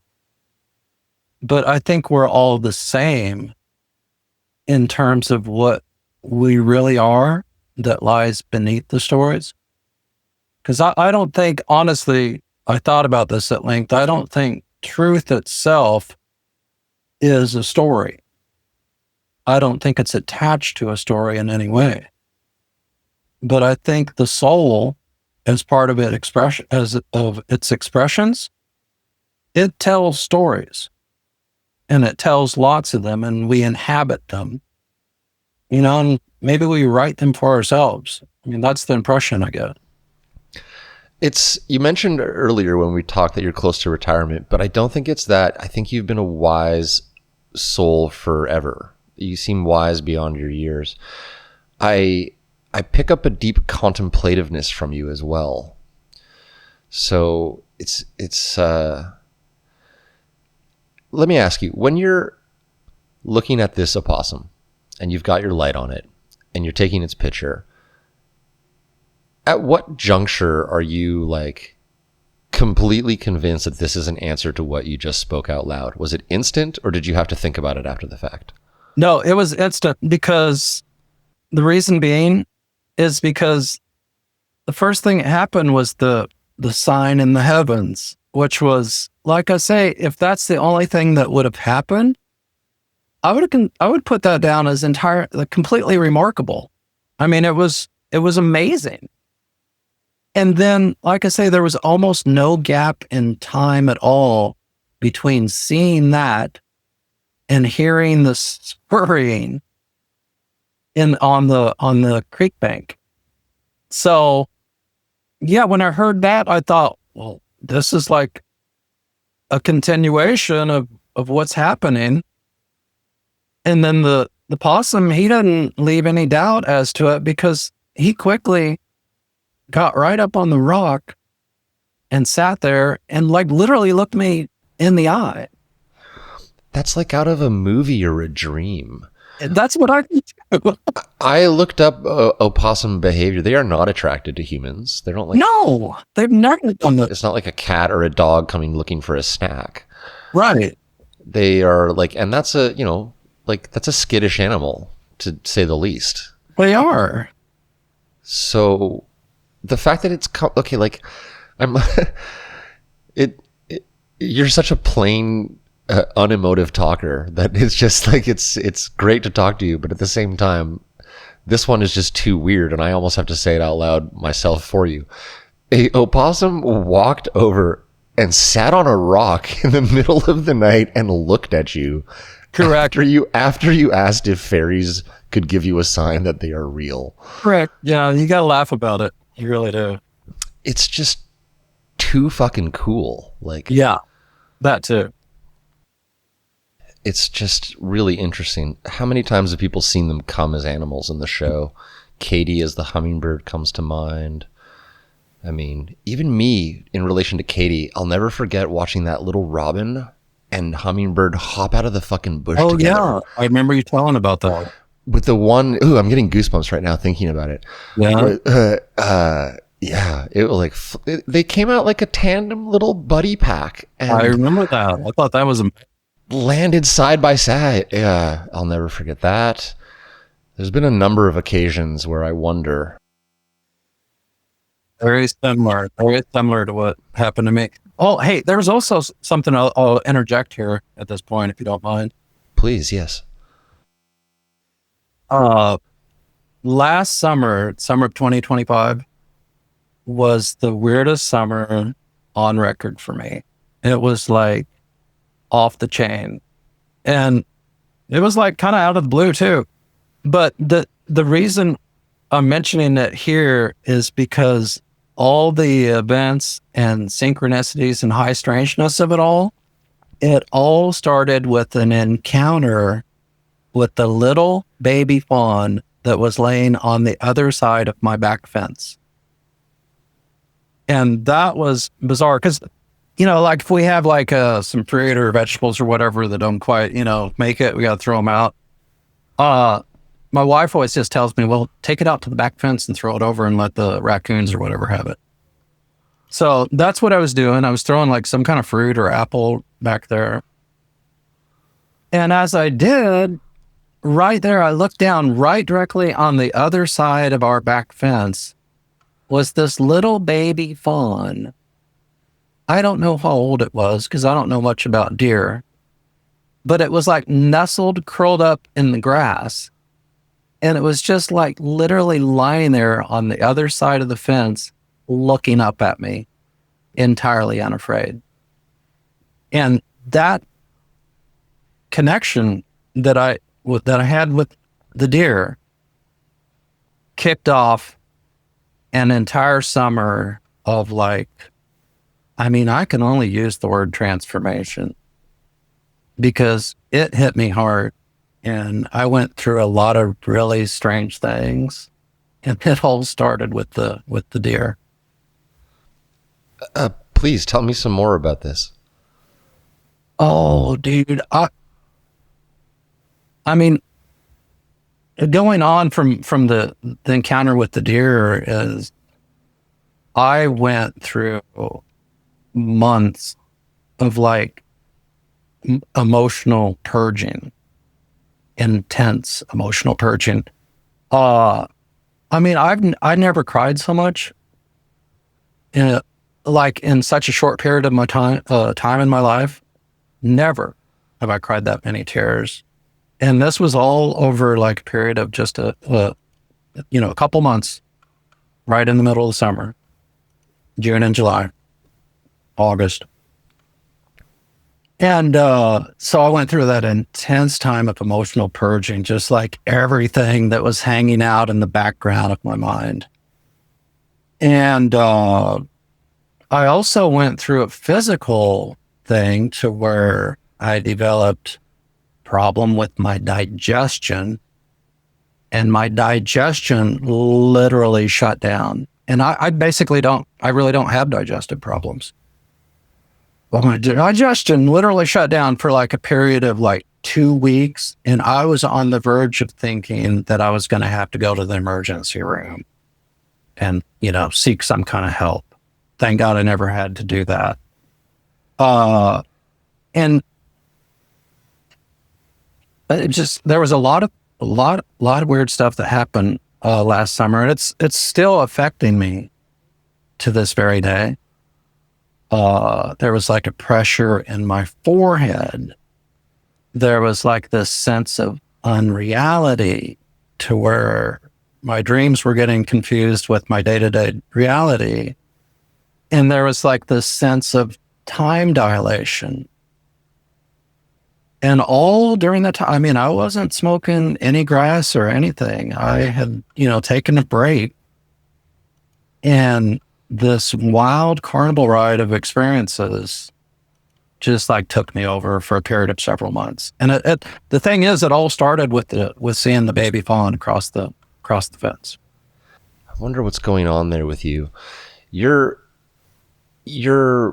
giving me a lot of intuitive cues that I sort of think, aha, I've got it. And then I think, you know what? Like, as we talked about in the beginning, knowing that you're never going to understand is the correct response, you know? Right.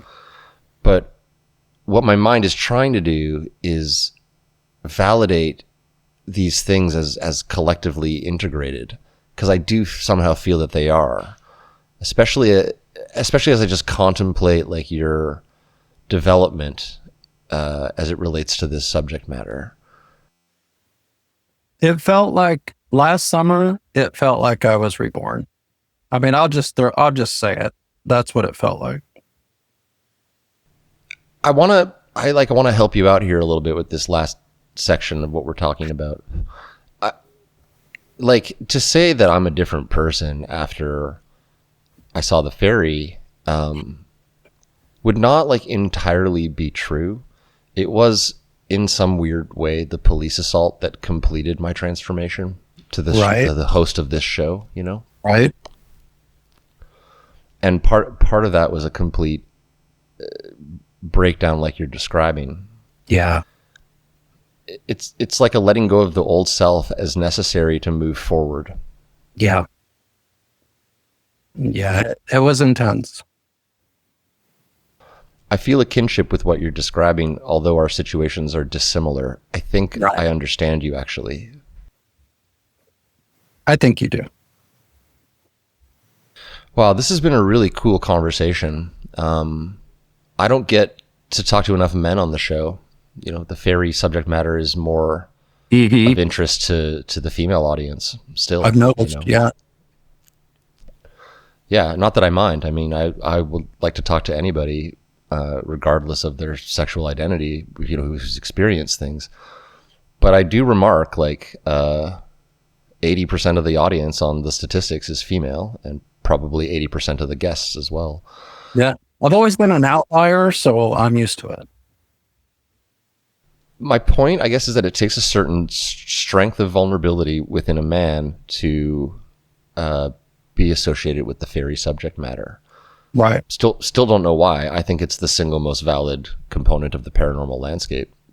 Yeah. Yeah. Honestly, I think if it wasn't for last summer, I don't even think I could have done this podcast.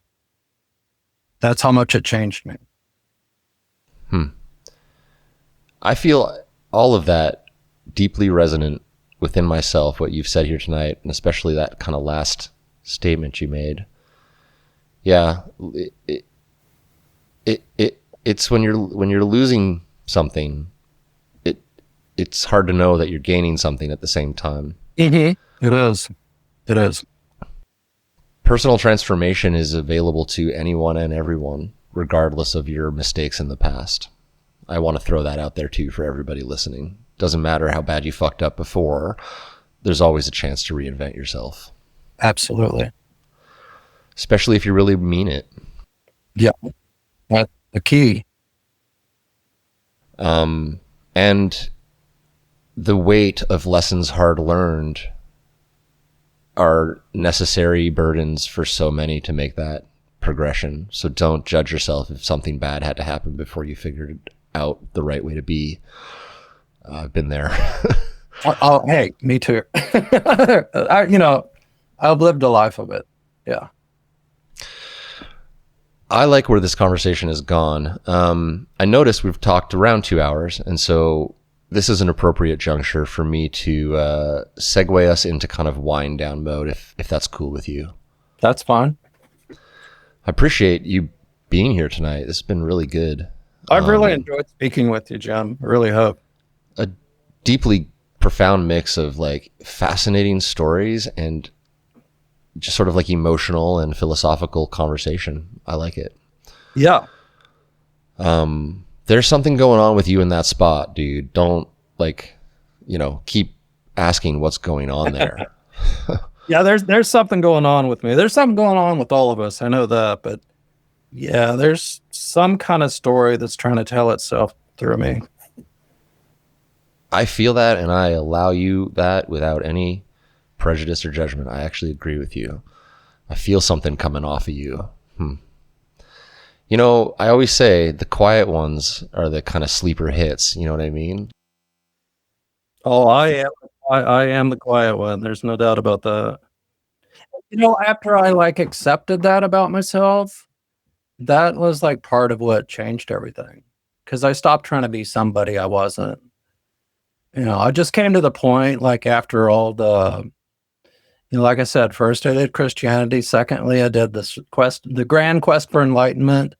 And then what all that eventually arrived at after a good number of years, we're talking 20 plus years, I just decided, you know what? I just want to be myself.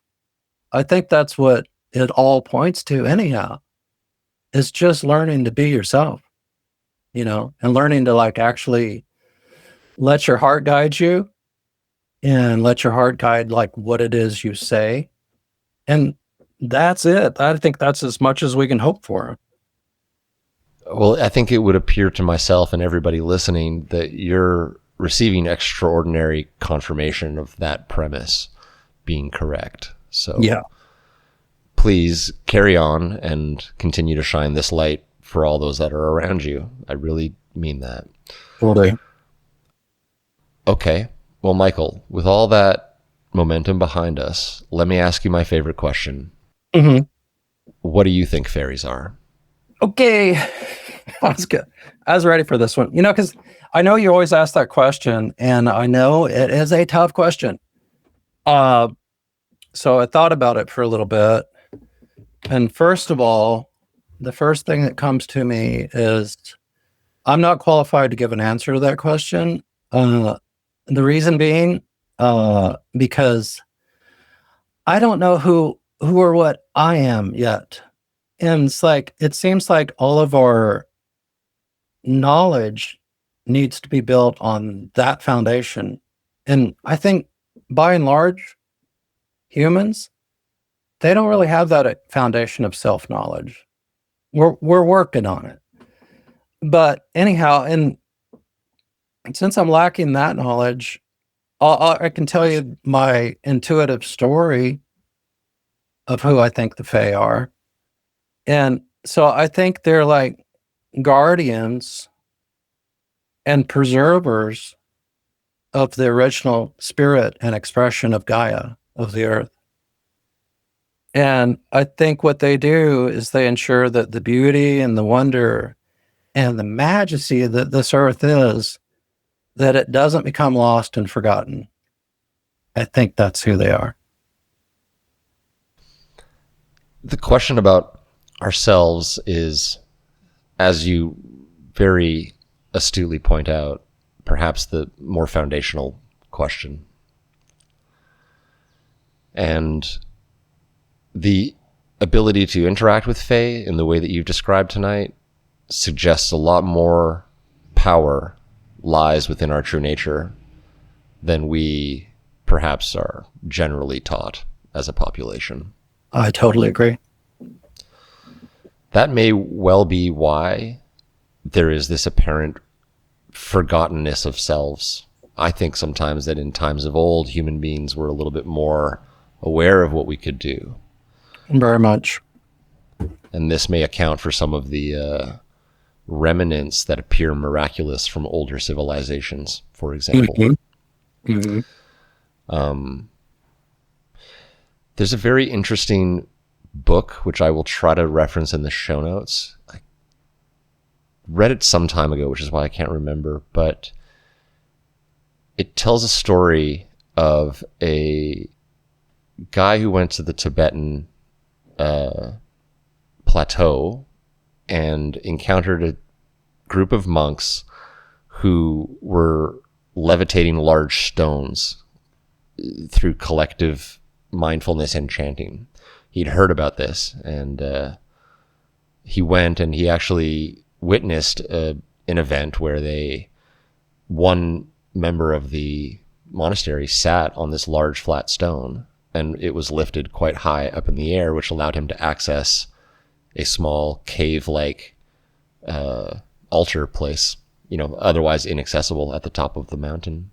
Wow. And it's just intimately described, and it's part of a historical text that was uncovered during a very early British archaeological expedition to Tibet.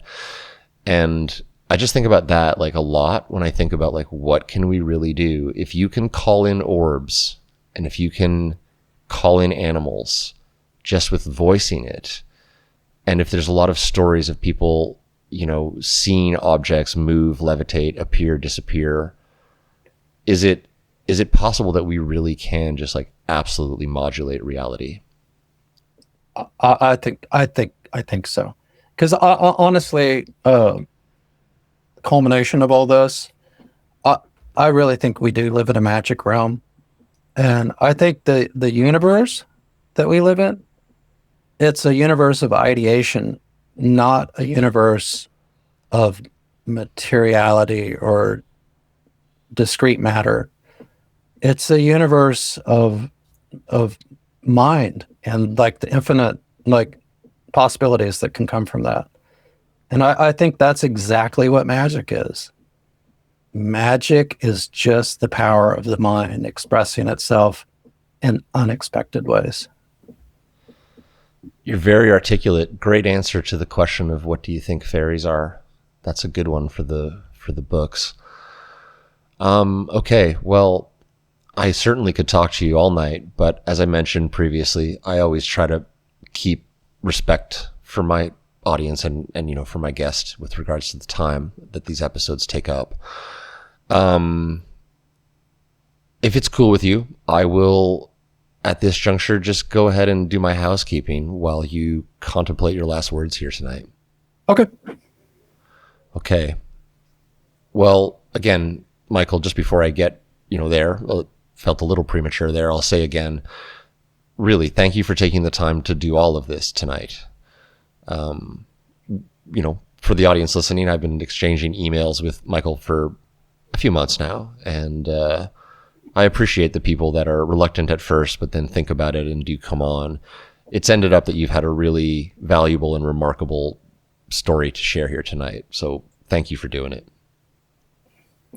You're welcome. On my part, I just want to say thank you so much for inviting me on. It's been a privilege and a pleasure to talk to you.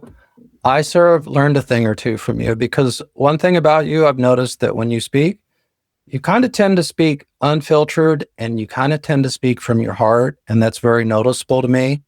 And I've actually, I try to like mimic that in my own life. And it really is helpful to do that. Because when you're speaking from your heart, there's not really too much to be afraid about. You're not trying to cover anything up. You're just trying to say, this is who I am, this is what I feel, and this is what I believe. And that's been really helpful to me to hear you do that. So I want to thank you for it. Oh, thank you for those kind words. That's really nice of you to say.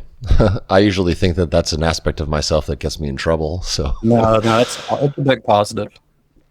I can't really be any other way. I do speak my mind. That's something I know about myself. So, yeah. And you know what? I shouldn't say I speak my mind. I think you're more accurate. I speak my heart. Right. That's right. And you know what? I'll add something to that compliment you just gave me, because I wasn't always that way. It is part of me not keeping myself locked up inside, learning to do that. Yeah. Yeah. Same here. I used to try to say shit that I thought people wanted to hear. I don't do that anymore. It's a lot like what we were talking about for most of tonight, actually. Right.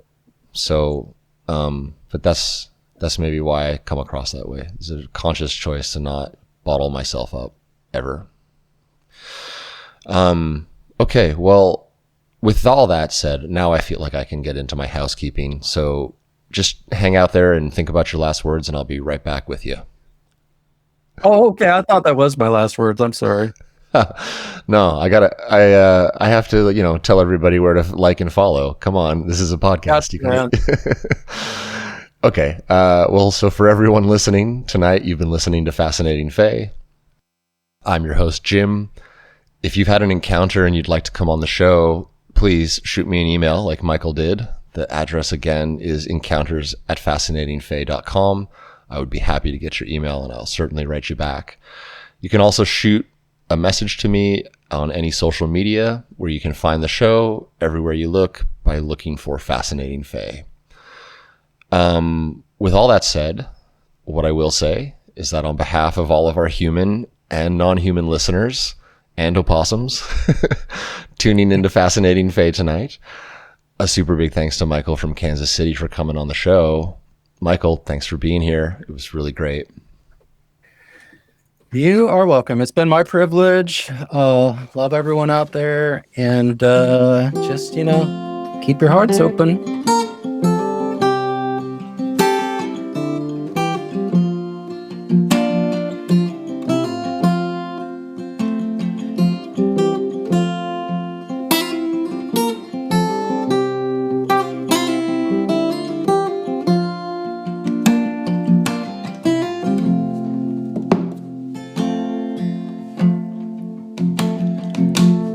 A little like a lady, learning life ain't easy. With your broken smile and longing in your eyes. It took a little time to tell the truth of how you pleased me. And then I found your beauty in disguise.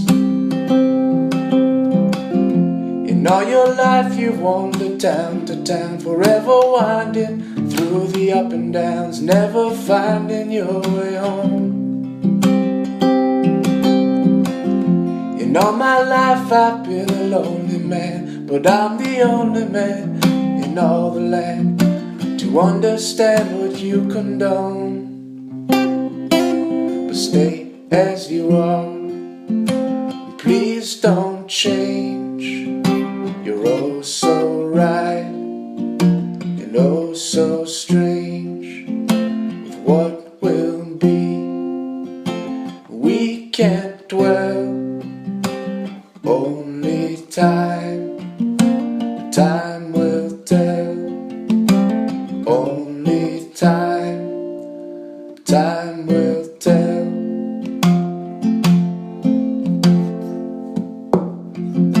And I was only lonely, learning love don't come so easy. Laying low, locked up in despair.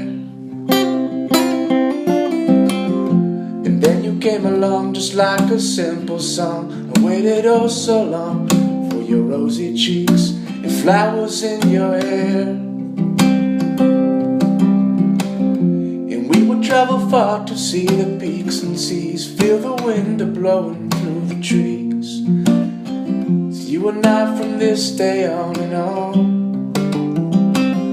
You taught me things I didn't know about the birds and bees, and answered all my mysteries, and my troubles they were gone. But stay as you are, and please don't change. You're oh so right, and oh so strange. With what will be, we can't dwell. Only time will tell. Only time will tell. Yeah, only time will tell.